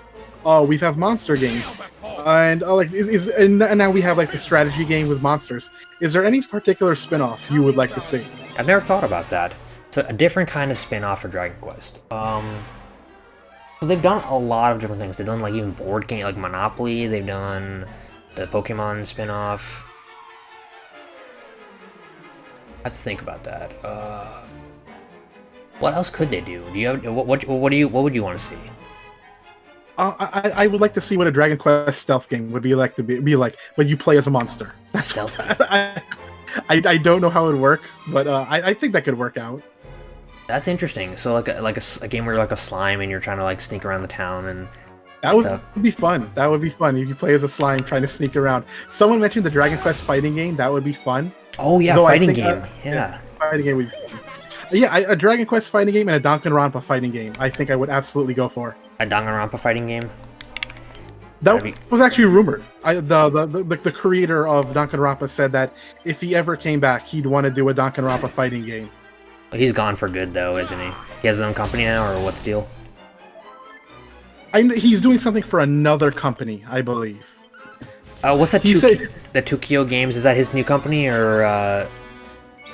Because I don't remember, but the funny thing is that he said he wanted to do something different, and then when he went to do a game, and then now he's doing a game with another company, which also has to do with like 12 kids who are trapped. So it's not that different from what he was doing. I saw that, and he's working on that with the guy who created Zero Escape too, right? So it's like a good. That should be good though. That should be good because I do love Zero Escape as well. Yeah, so the Danganronpa and Zero Escape creators working on a game together, that seems like a real crazy team, because those games are both like pioneers of the mystery kind of adventure series, you know. And I do miss them. I do miss. We haven't had one in a while. I miss Danganronpa so much. I actually you heard about the Capcom leak, right? The recent one? No, I have not. Oh, so I've been very busy these past 3 months, and my free. So yeah, I have been missing out on news. Well, you like Danganronpa, so you probably like Ace Attorney too. Oh, I love Ace Attorney. Though I have not played the 3DS one, the recent one. The Spirit of Justice. I haven't played that one either yet.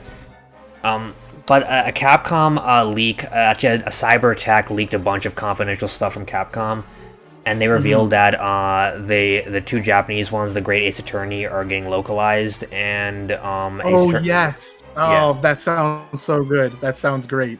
And even because I know they were like, because I feel like after Ace Attorney placed itself in like California in the translation, they had a hard time justifying bringing it west. Right. But I'm hoping they find a good way to bring it over. I'm very happy to hear that. Yeah. Also, Ace Attorney 7 is in production right now, so they're gonna be. That's cool. Yeah, that'll give me my Danganronpa fix.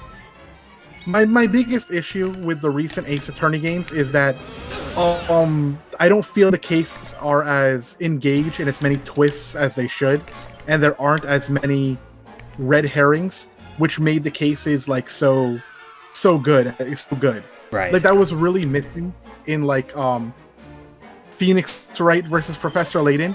I felt the cases were a little too straightforward at times. Yeah, I didn't play the Professor Layton crossover, but I heard some people have complaints about that one. But yeah, it's a good story though, and I do like the atmosphere of that game, and I do think like the relationship between Phoenix and Layton is really cool. But like the cases were, and I do like the soundtrack is fantastic. Really? But I do think that the soundtrack is like on my phone. I love it so much. It's actually like one of the songs is my ringtone for the morning. But like some of the cases could get a bit too straightforward at times. I see. So I still have to finish. I only finished the first trilogy. I'm trying to get through the rest of the games. I'm trying to finish Apollo and then the other two. So how many ones have you played so far? I've played an entirety of one, the entirety of Trials and Justice for All is the second one. I'm halfway through Trials and Tribulations. I'm playing that on my Switch right now.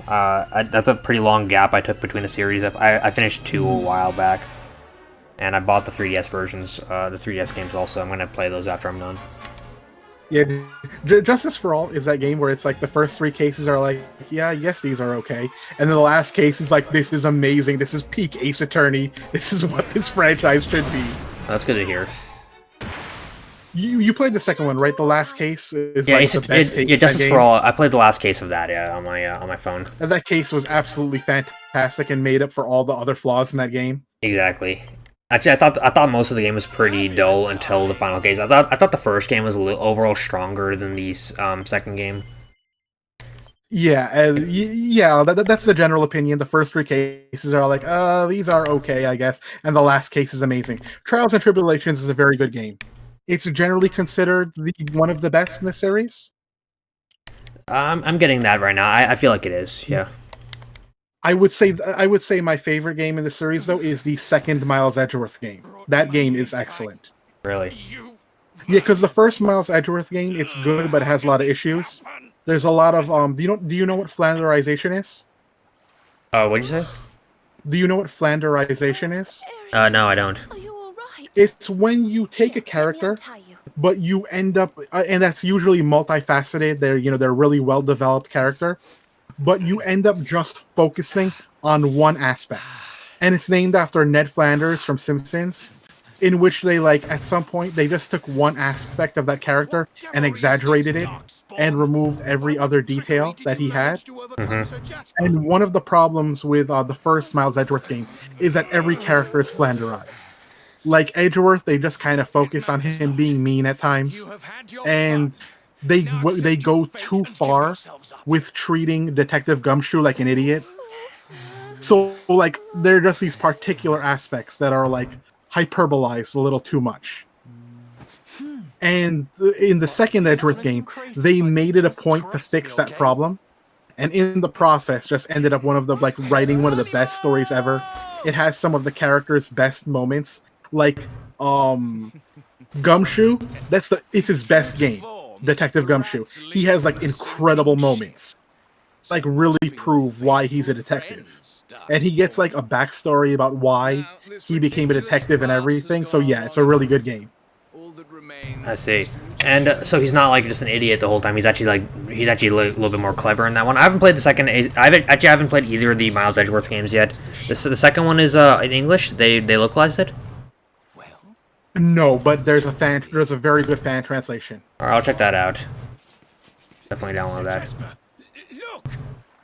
Yeah, those games are fun. They're a little different because you get to like walk around and stuff, and there's more of like a top-down look to it because you're actually investigating. Right. But yeah, those are like the second one is absolutely excellent. Has some of the best cases in the entire series, and the characterization is just very good. That's what I've heard. I've heard, because I went on Reddit looking for like a tier list of Ace Attorney games, and everyone is putting Miles Edgeworth Ace Attorney Investigations as their number one pick, and it did surprise me a bit that a spin-off was a lot of people consider it to be the best Ace Attorney game. You know what it is? It's also that Miles is such a great character, and I would say that I hold Miles and Phoenix in equal regard. But yeah, his popularity definitely helps because the second game really puts him in kind of a dilemma of whether or not he wants to. And it is not spoiling anything. It's the basis of the game. It's whether or not he wants to remain as a prosecutor or if he should become a defense attorney like his father. I see. So it is interesting. That is an interesting story. I should probably put that on my list then. Definitely. So I finally beat Jasper. Second try. Yes. Congratulations. Yeah. I don't think there are any big problems now until you get the Phenom Nom, if I remember correctly. Yeah. There's next. I mean, we also unlock the boat, so we can go sailing now. This water looks really good for like a Switch port. I in my review, I even said that the graphics are pretty good in certain parts. Like, I think the water reflections in this game are really well done. Also, the audience might notice that Eric is wearing his Wolf's Wear outfit, and they might be wondering how can they wear it. You can't, because it's not in the game. Someone asked if I'm going to make a video about Terra Enigma. One day it will happen. Terra Enigma, great game though. Terra Enigma? What's that one about? Terra Enigma is part of what is known as the Quintet trilogy. Basically, I've done videos on Ys 1 and 2.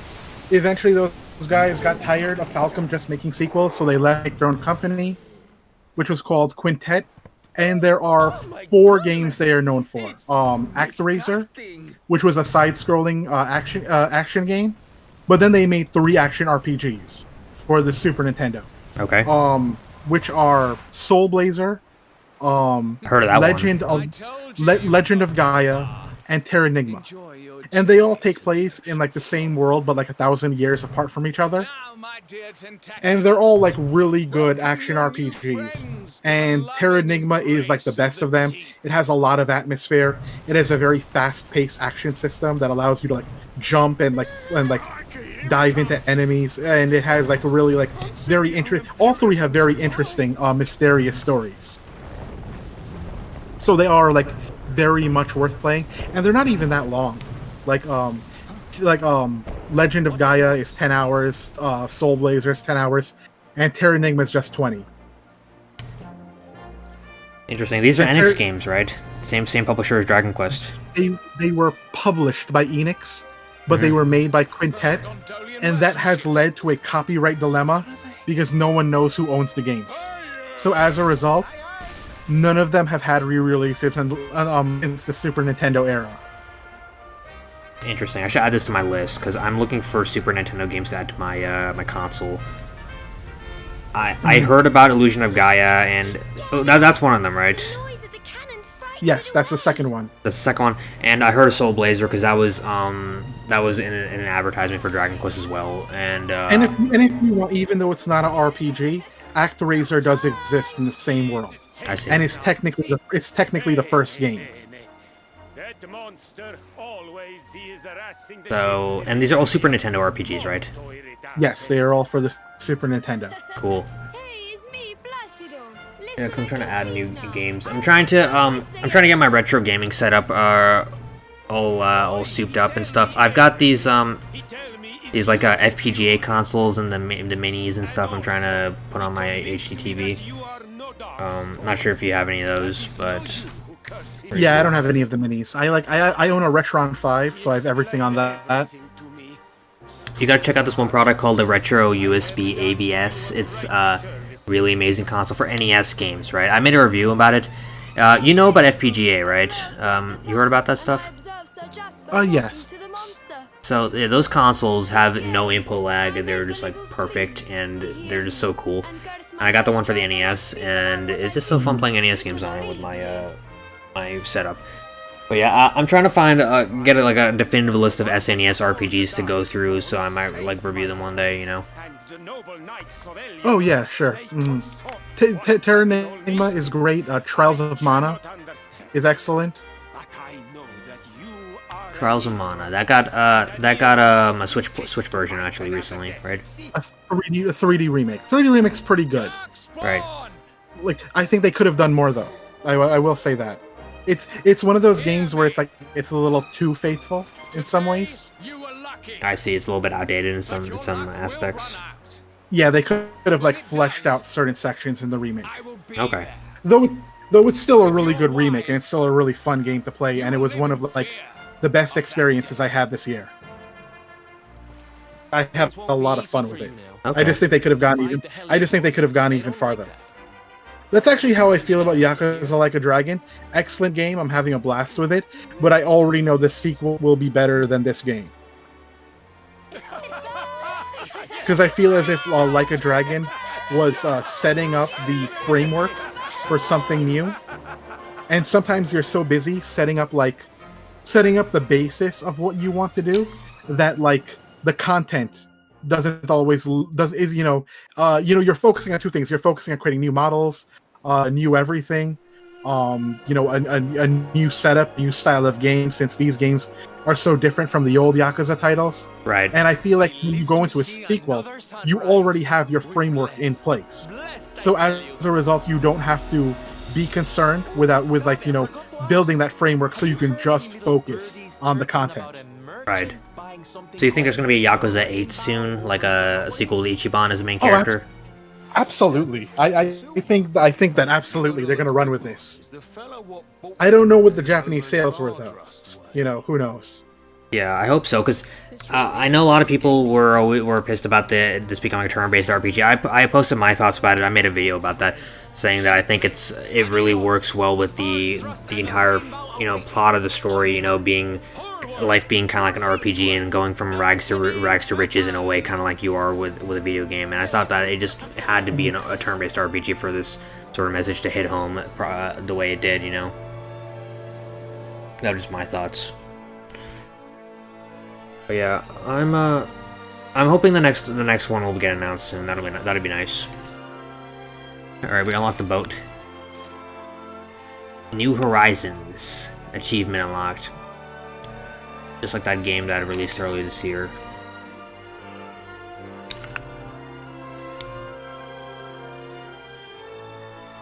Alright, one thing I would like Dragon Quest to avoid in the future is the random encounters on the sea, because I'm not a huge fan of those. They're pretty annoying. Are you still there?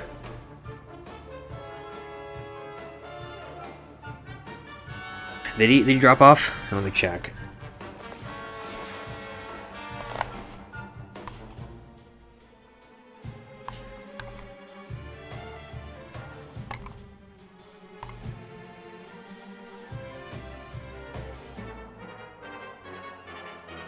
Hmm.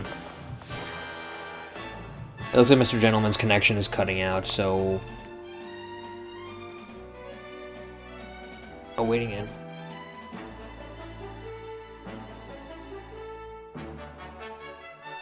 There might be a server outage, huh?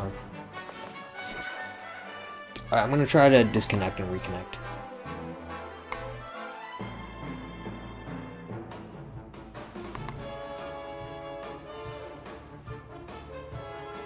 Alright, everyone, just, It's interesting to see that style taken into 3D.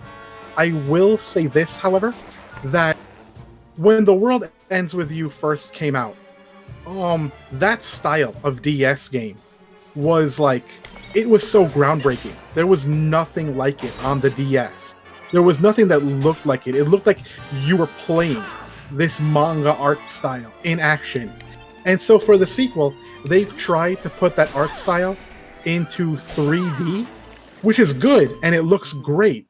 But I feel like that's been done now. I feel like games like Tokyo Mirage Sessions and so many others have done that idea. The idea of like taking this really comic book like art style or manga art style and bringing it to life in an RPG world. So like there is that. It's not as groundbreaking, and so it doesn't quite have that same impact that the first game did. And Chief, are you there? Are you back? yeah, I'm back. We just had a little bit of an outage. You hear me? Yes, I hear you. Right, I cool. was like, while you were gone, I was just answering a question about the World Ends With You sequel. Oh yeah, I saw that. That looks pretty cool. Have you played the original?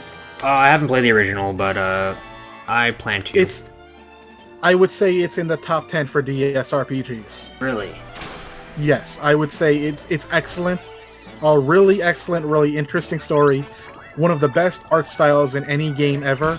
And a really interesting like way of like building and equipping your characters. And like the entire way the combat system is done with just the D-pad and the stylus is really innovative. Like high recommendations. All right, definitely. I'll definitely try it out then. Yeah. Yeah, I think I like, and I don't even think the game is that long, but I'd have to check that again. So like 20-hour long game you're talking, or? Yeah, probably 20 hours is a safe bet. Okay. That sounds interesting. I definitely gotta try it out, especially since the sequel's coming out, and I kind of want to cover that. If Square Enix will the let me. sequel and the anime adaptation. Oh, there's an anime adaptation too. I didn't hear about that.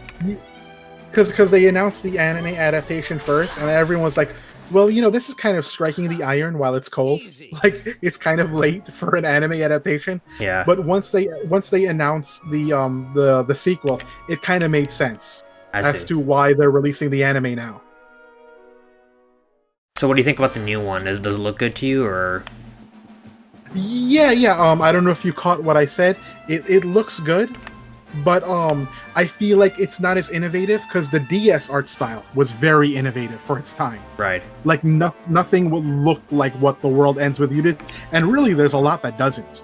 The way it kind of like the way it looks and everything, and it feels to play through that world. Whereas the sequel, it's basically taking that style and putting in 3D. Mm-hmm. But I feel like a lot of games have already done the idea of taking a very offbeat art style and putting it in 3D. Like Tokyo Mirage Sessions for the Wii U, it does that. So like I feel like that's not as new. It's not as innovative because like the original was just like it was incredibly fresh. Like I'm even worried about the combat system because like the combat system on the DS was done completely with the stylus. So that was like, and it did it in a way that mattered, that was interesting and didn't feel uncomfortable. And so like I'm wondering if like what will they do with the Switch game to make it feel to make it still showing the circle in the middle. All right, looks like it's working now. I'll just add. Sorry about that, everyone. Oh, it's working now? Okay. Yeah, it looks like it is. Or we get outages sometimes. I'm just glad it didn't. All right, you hear me testing, everyone? Sorry. Yes, Peter Parker's asking. Yeah. Peter Parker donated. Where's the DQ9 remake?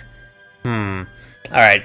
You want to talk about the DQ9 remake since Super Chat asked? Yeah, sure. What are your opinions on that idea? Alright. So the Dragon Quest IX remake, right? I think it has to have direct involvement from Level 5. Level 5 has to come back and develop this game. So Akihiro Hino and his team, they got to do the graphics, and I think that this game should be not quite looking like Dragon Quest XI, but more like cel-shaded and cartoon looking, like Ni no Kuni, I think it should look. Like, you know what I'm getting at? Because all the Level 5 games are very anime looking. They look very, very anime-esque. They look like cartoons, essentially. Yeah, they some of them look even Ghibli. Yeah. They do. So imagine that, but instead of Ghibli, it's Toriyama, and you have an anime Toriyama Ni no Kuni kind of looking game, and that's Dragon Quest IX, and it has the same kind of structure, the same, a lot of the same gameplay, except some changes to fix things people didn't like. Like, one of my major complaints about Dragon Quest IX is that the party members don't talk to you, and they're all like husks. Right. They don't have any personality. I think that they should add some personality, some characters with personality so you can recruit. That's one thing. And yeah, I mentioned this earlier to Ryan that they should add, like, when you create a character, they have a personality assigned to them, and that there's an entire list of like party chats that are exclusive to that personality. That would be cool. That you can access. Like, it would be like the personality system from the 3 remake, but like really fleshed out. And the personalities, and each of those personalities that the characters get not only affects the stats, but it also affects the way they talk to you and their mannerisms and the party chat also. That would be a really good solution, that would be cool. It would be really ambitious. Like, Hori would like need a team of writers to pull it off. But it could work. Honestly, I don't think we're going to get a 9 remake. I think we're going to get a 9 port. Or like an enhanced port, an HD port.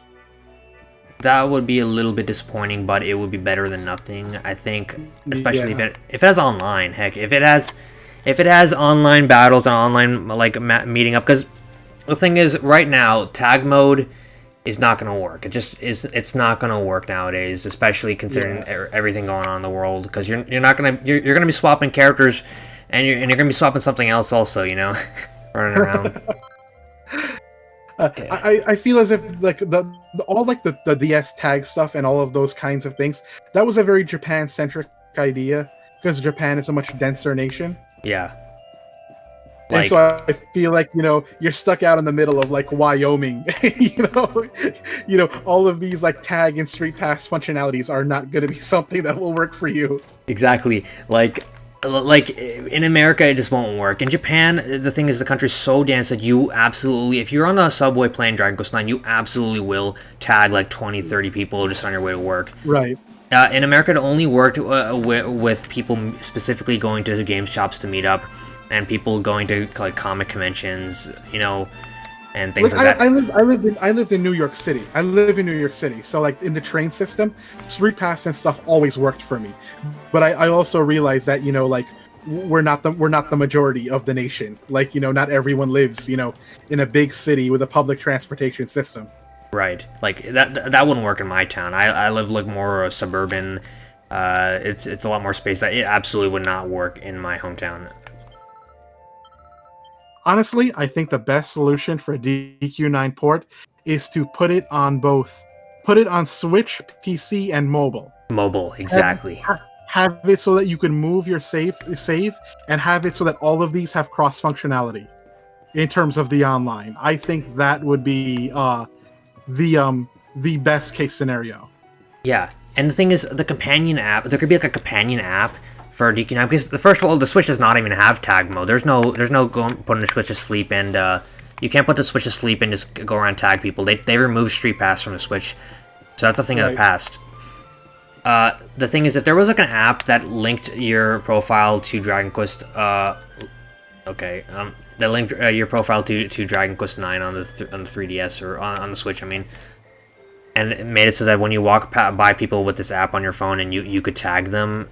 That would work, actually. That's a pretty good workaround. Or you could, like you said, the game is just a port, and you could play the entire game on the phone and on the PC and just switch your save around. That would be amazing too. You know. Yeah, Christian Lopez, I answered "The World Ends with You" earlier. I gave a pretty long answer and had to answer it twice because We got Chief out. had got out for a while. Mhm. FF16 looks. I got some complex opinions about Square. I feel that's sorry. Here's my quick opinions about Square. Square used to be the innovative company that did new things with every game. Now Square is the company that copies everyone else. I know that a lot of people may not pick up on that, but really look at everything Square has done these past few years, and look at how much they've actually begun to copy from everyone else. And so now what Final Fantasy 16 is trying to be, it's trying to be some people call it spectacle fighter, some people call it character action game, but it's the kind of thing that Platinum Studios does. And that can be good or bad, because it could be they're just copying what Platinum does, what DMC is, but are putting a Final Fantasy skin on it. Or they're going to do something completely new with that genre. And it can go either way. Your thoughts? I thought it looked interesting. I'm definitely interested in covering it, especially since, you know, we're covering Square Enix games on this channel. That's like the channel's future. Final Fantasy is not a franchise I'm like super familiar with. I played quite a few of them, but I haven't played all of them. This one looks a lot different because it's not futuristic and it's more like a medieval kind of fantasy game, kind of like Dragon Quest, which is why I'm a little bit more interested. I do like that aspect about it. I'll admit that there's some like the action combat is a little bit, you know, unfortunate, but that's what Final Fantasy has been about lately. It's been about hack and slash combat, and not really like. Have you played anything by Platinum Games? Yeah, I played Platinum Games. I played Nier Automata. That's what I played by Platinum Games. Okay, because it's supposed to be more like that than like the other action RPGs that they've put out recently. Okay, but I played Final Fantasy 15 also, and I don't really know what that combat system is. It's just weird. That's all it really is. It's like a general action system, 15, but with teleporting. It's nothing to write home about it. That's the thing about 15's combat system. Yeah, they didn't do much with it that I felt was like really of interest. Right. Now this one, on the other hand, looks like a quality character action combat system, and it looks like it could be pretty good. Like Nier Automata. I kind of get those Nier Automata feels, like vibes definitely from this game. Yeah. And you know, a good action game is better than a mediocre action game. You know, any day of the week. Like you know what the thing is with innovators is that they create something, and then when they go ahead, they keep creating new things, but then everybody is copying the last thing they did. And I feel like right now, everyone is trying to be Dark Souls. Yes, I agree. It's like what I mean? Yeah, and the funny thing. Yeah, keep going. Sorry. You know, go ahead. What's the funny thing? The funny thing is that after Dark Souls, the company moved on. They made Bloodborne, which plays very differently, and then they made Sekiro, which is very different. So while everyone is copying what they did before, they're going on and doing new and different things. Exactly. It's like Dark Souls made a genre, you know, like everyone wants to copy Dark Souls, everyone wants their game to be Dark Souls, you know. They made a Star Wars game based on Dark Souls, which I expected them to make that eventually, but I didn't think it would happen this soon, you know. But yeah. Yeah. So right now that's like back in the day, the in thing was to copy Assassin's Creed and Arkham Asylum. Yes. Now the in thing is and if you're doing an open world game, Grand Theft Auto, whereas like now the in thing is like let's kind of try to be like Dark Souls. Yeah, because Dark Souls is the hit sort of franchise. It's pretty successful, and people are very it's like you said, they moved on. The Dark Souls series is over. It's been over for years. Dark Souls 3 was the last one in the series. They even said so. They're making games that are similar but not quite. Like Sekiro is not a RPG even. It's just an action game, right?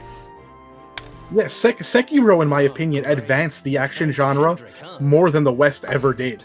Like the entire idea of like focusing on deflection was like that moved action games ahead by like 30 years.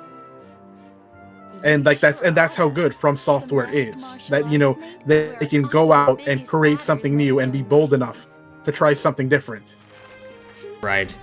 And you think Final Fantasy 16 is a ripoff of Dark Souls?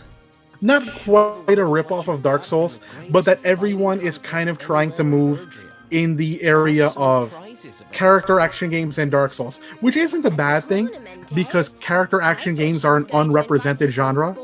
It's kind of like it was just Platinum Games and Capcom, and that's it.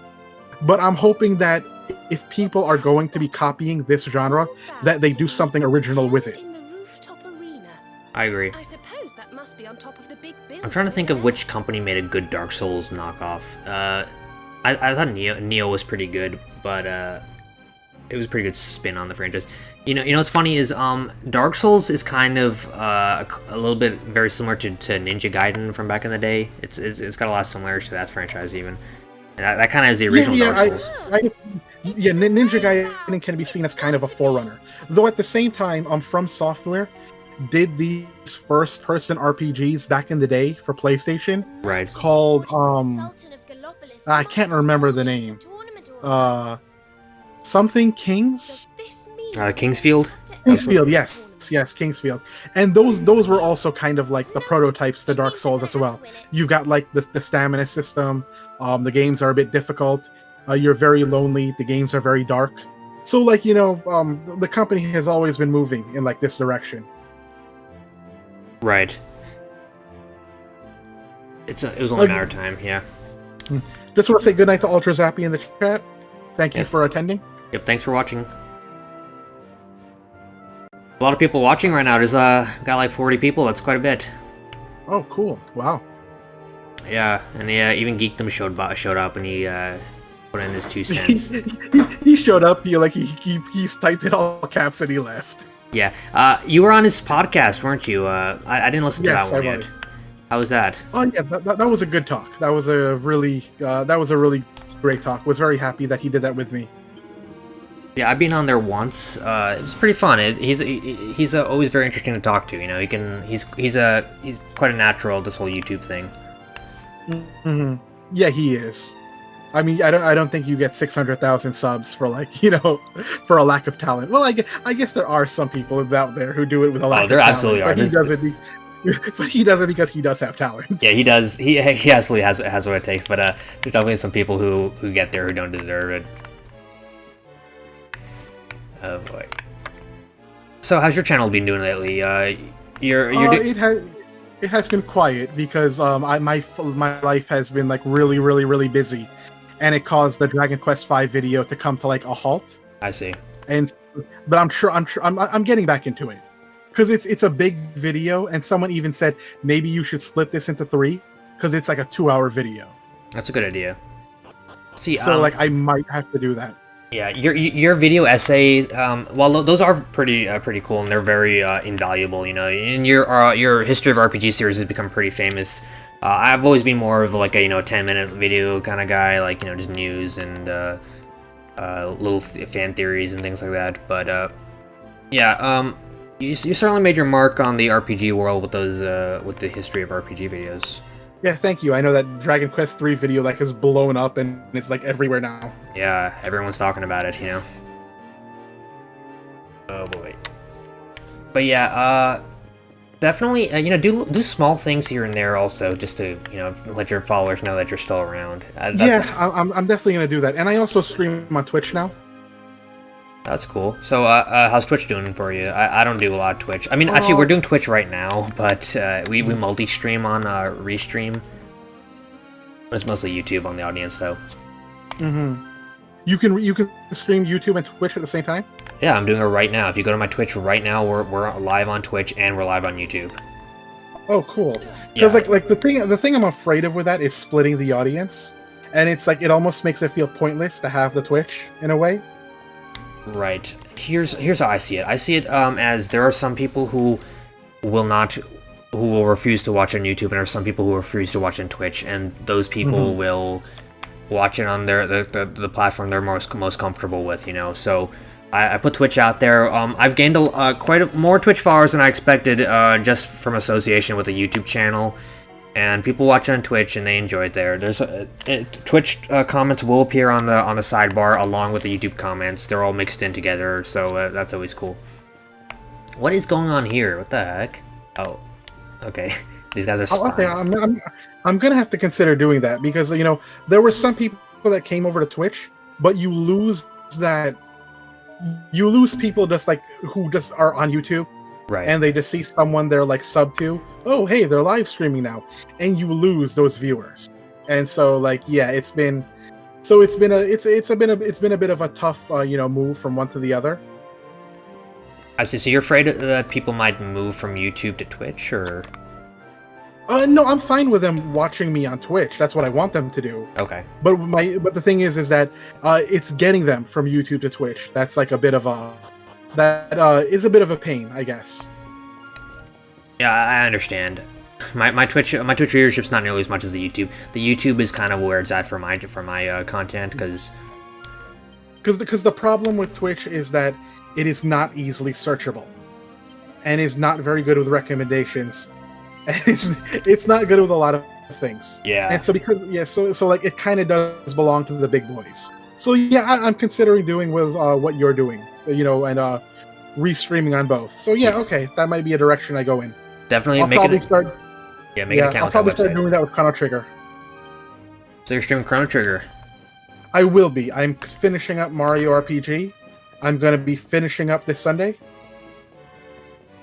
Cool. Yeah, streaming's fun. Mm-hmm. And it's cool because like I get to share like little known tips that like people didn't know, or like little known secrets. And it always gets a good reaction when like you show something that like nobody knew about before.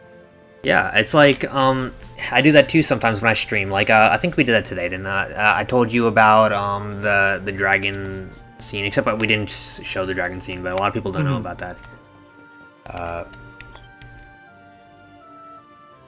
Like, have you played any of the Mario RPGs?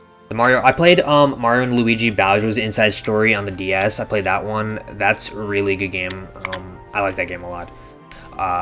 When it comes to like RPGs, like turn-based action hybrid RPGs, I feel like the Mario and Luigi RPG series did a really good job at it. And I think more games should honestly adapt those mechanics. Like you can do extra damage by hitting X at the right time, things like that, or you can you select your moves from a menu, but it's still a little bit of action put into it. I think Mario and Luigi do a really good job with that. Yeah. Those timed action mechanics are really good, and it's a really big hallmark of the series. If you've never played Paper Mario and the 1,000-Year Door for GameCube, that is an excellent game. Really excellent stories, just like very great, excellent gameplay, very good risk and reward gameplay. If you like really want to like get into like the Danger Mario build, what is known as the Danger Mario build, because like there's a concept known as Danger Mario where you could put on a badge where you do higher damage at low HP. Right. Or at critical HP. And it's basically the speedrunner tactic to have Mario go through the entire game at 1 HP. But you're doing like massive damage because they're like really good at all of the timed mechanics. But so yeah, there's a bit of risk and reward if you want to get into that. But 1,000-Year Door, really excellent game, really excellent story, great art style, beautiful art style even. So yeah, I do recommend that. Okay. Yeah, and all the Mario and Luigi games. You played Bowser's Inside Story, which may be the best one. Oh, it's good to know. Yeah, but Superstar Saga is really good. A lot of people consider that the best too. And I do like Partners in Time. Partners in Time is interesting because you have to control 4 characters. Right. Because you have 4 buttons, right? And each button is assigned to Mario, Luigi, Baby Mario, and Baby Luigi. So it is kind of like a fun challenge mastering all of the timed mechanics in that game. And you're using all 4 face buttons because you have 4 different characters, right? Right. Yeah. So it's like it's a little more complex in that regard. Interesting. Yeah, Nintendo does pretty innovative things with their controllers and with the gameplay mechanics and everything. And I thought the Mario and Luigi series did a really good job at kind of implementing that a bit. Yeah. When Nintendo takes a risk, it either pays off or it fails miserably. Mhm. But I'm very thankful. I'm very thankful for the moments where it pays off. Like there are a lot of excellent Wii games that no one's ever heard of, I know there are. Like, and they use the motion controls really well. yeah. It's just that they were never covered by the mainstream, so like no one knows they existed. Yeah, there's a lot of hidden gems on the Wii, and motion controls. Oh, here we go. Jade's on the screen.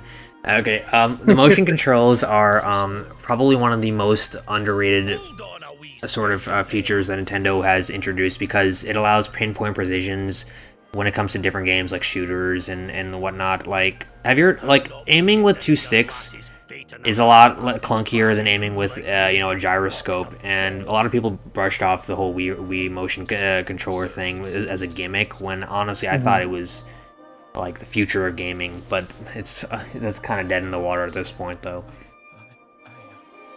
Yeah, I mean, I think it will make a comeback, but when it's like I guess when the technology is cheaper and it's much more accurate, Yeah. I think that it'll make a return. And it's already still kind of here with VR. Oh yeah, So, that is kind of like the evolution of it, yeah. So I do think we'll see more of it in the future. But I think the thing is that a technology is proven by its application, and a lot of the games that use the Wii tech really well, just were not covered by the mainstream by mainstream publications. Are there any that you can name, like any examples? I'd have to go and look. I have a list of them. I see. I'd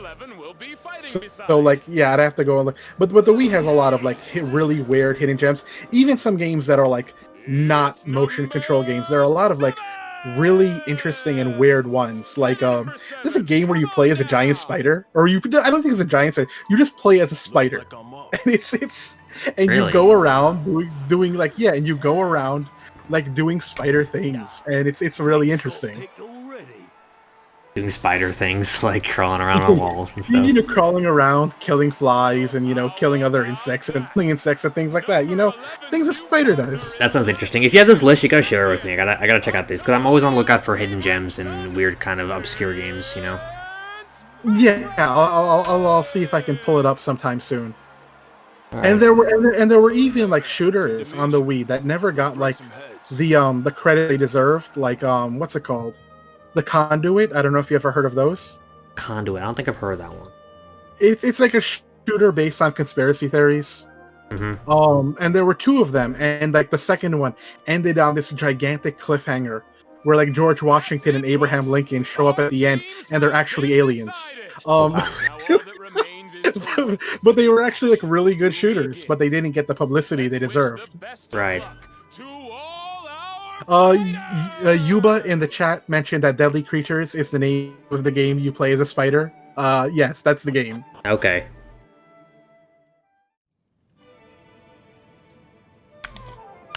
Yeah, there's a lot of hidden gems. I have a list. I have a Google Doc full of just random hidden gem games I find on Twitter whenever somebody kind of throws one out and I see a picture. Someone mentioned Red Steel 2. Yes, that game is excellent. That is one of the best Wii games of all time. Have you played that? Chief? Did we lose you? Chief? Okay, just answering the chat. Chief was asked if he played Hyperdimension Neptunia. I cannot answer for the Chief, but I haven't played it. But I'm looking forward to the later games, because I hear that they are better. I can still see Sack Chief playing, though I might be in the future.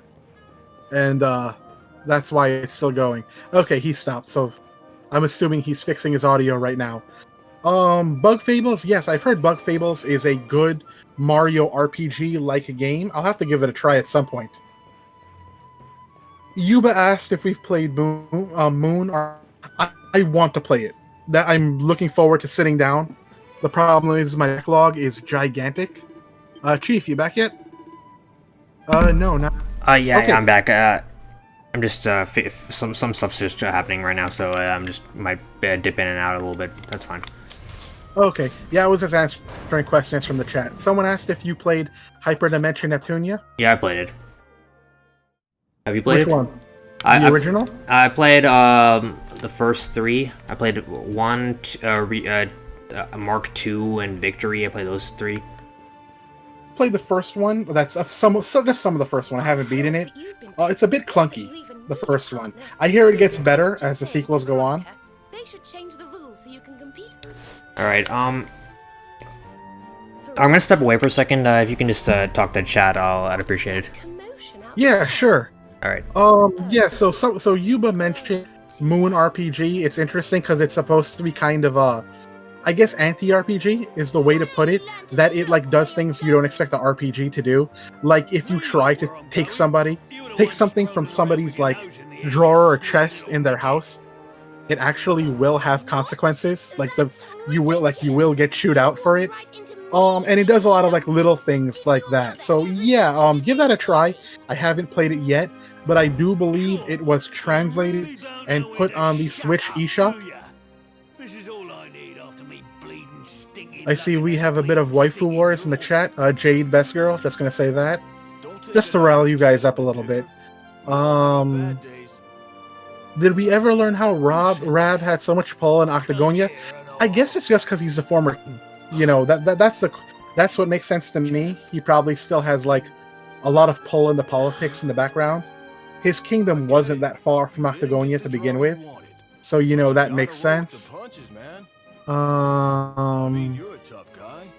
What else is going on here? I have played Paper Mario on the Wii Virtual Console. Oh, you have it, but you haven't played it yet? Yeah, play the original Paper Mario. It's a good game too. Really, really enjoyable. Really interesting for its time. Though Thousand Year Door, I do think improves on it in absolutely every way. Veronica, are you all right? Hey there, partner. Let's see. You know this little lady? Bowser's Inside Story is one of the best, greatest games of all time. Yeah, it's a really great RPG, one of the best DS RPGs. My only complaint is that I think a lot of the mini games go on for way too long. Let's see. Yuba says, I really like your long videos, Mr. Gentleman. Matthew Matosis made some long video commentaries too. Matthew Matosis is one of my inspirations, and I do love his videos. The only thing I would say is that Matthew Matosis makes videos about games that have a much more wide stream appeal. Getting people to watch like an hour-and-a-half video on Mario 64 is not difficult. People are looking for videos like that. Making a 2-hour video on Dragon Quest V unfortunately does not have that same level of mainstream appeal. Are you back, Chief? Yeah, I'm back. So, what are you talking about? I was just answering questions from the chat.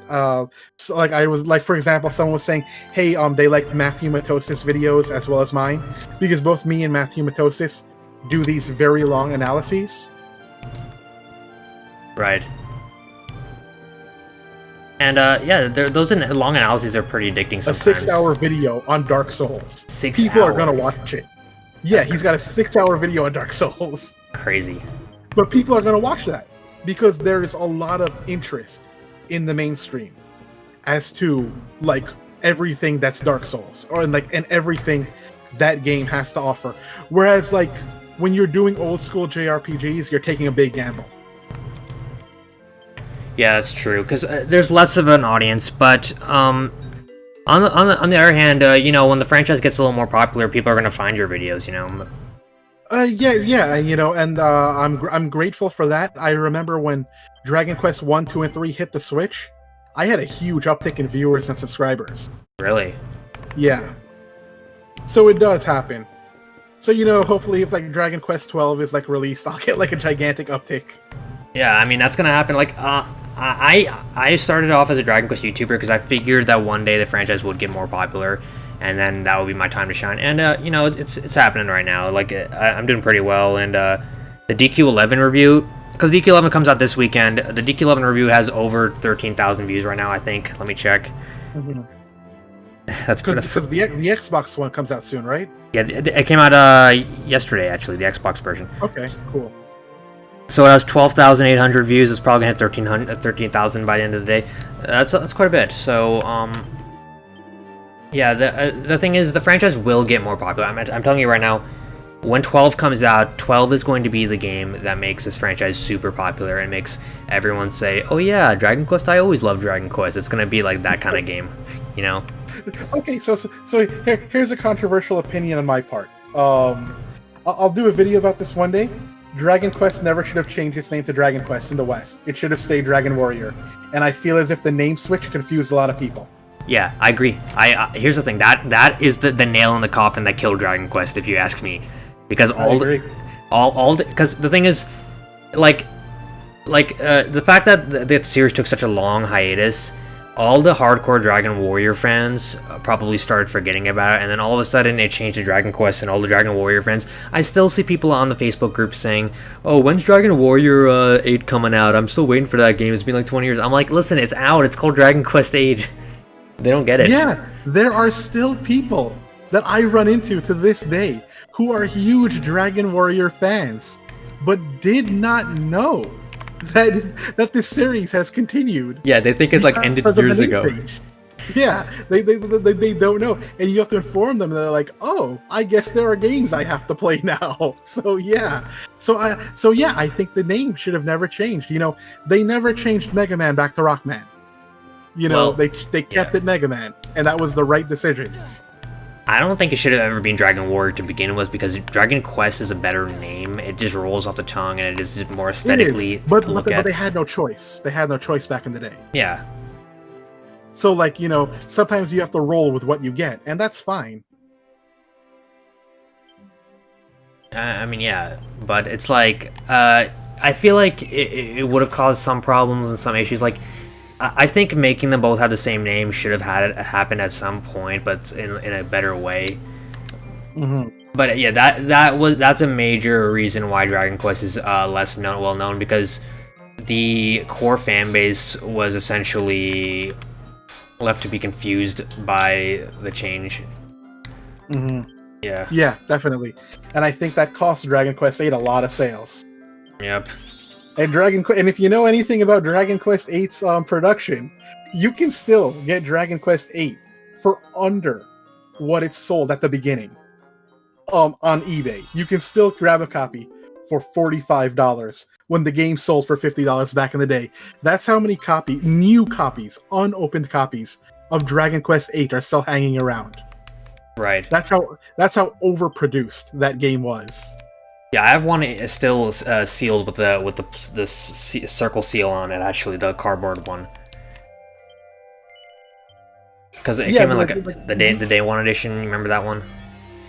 Yeah, and they still have you can still get that on eBay for under $50. Yep. So, like, if any of you are out there and want like an original copy of DQ8 made from back in the day, you can go on eBay right now and find one. It's not difficult.